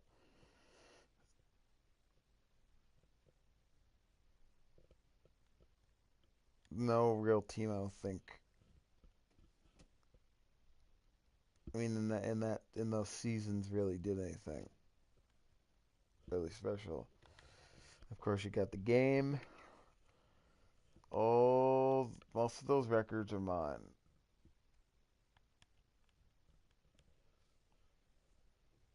Like, Matt Schaub set that record in 2012. Wow, it's crazy shit, bro. Cardinal? What? Dan Marino, of course, 1988 would set that.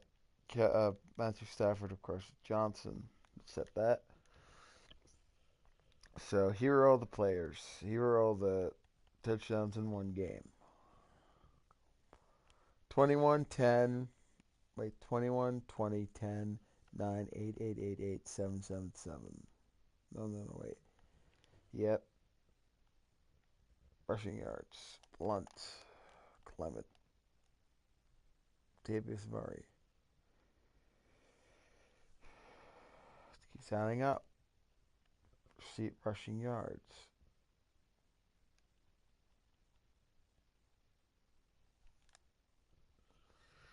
Receiving yards. Kevin Johnson in 2013.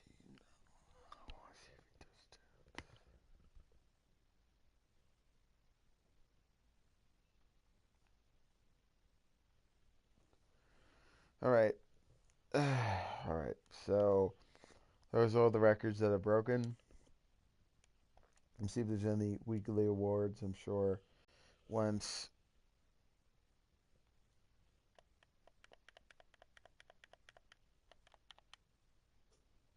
I'm sorry, but when you score 21 points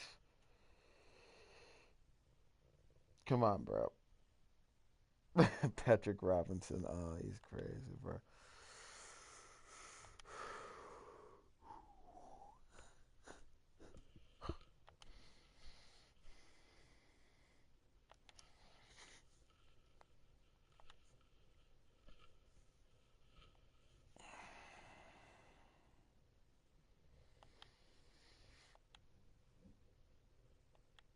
All right, that's it.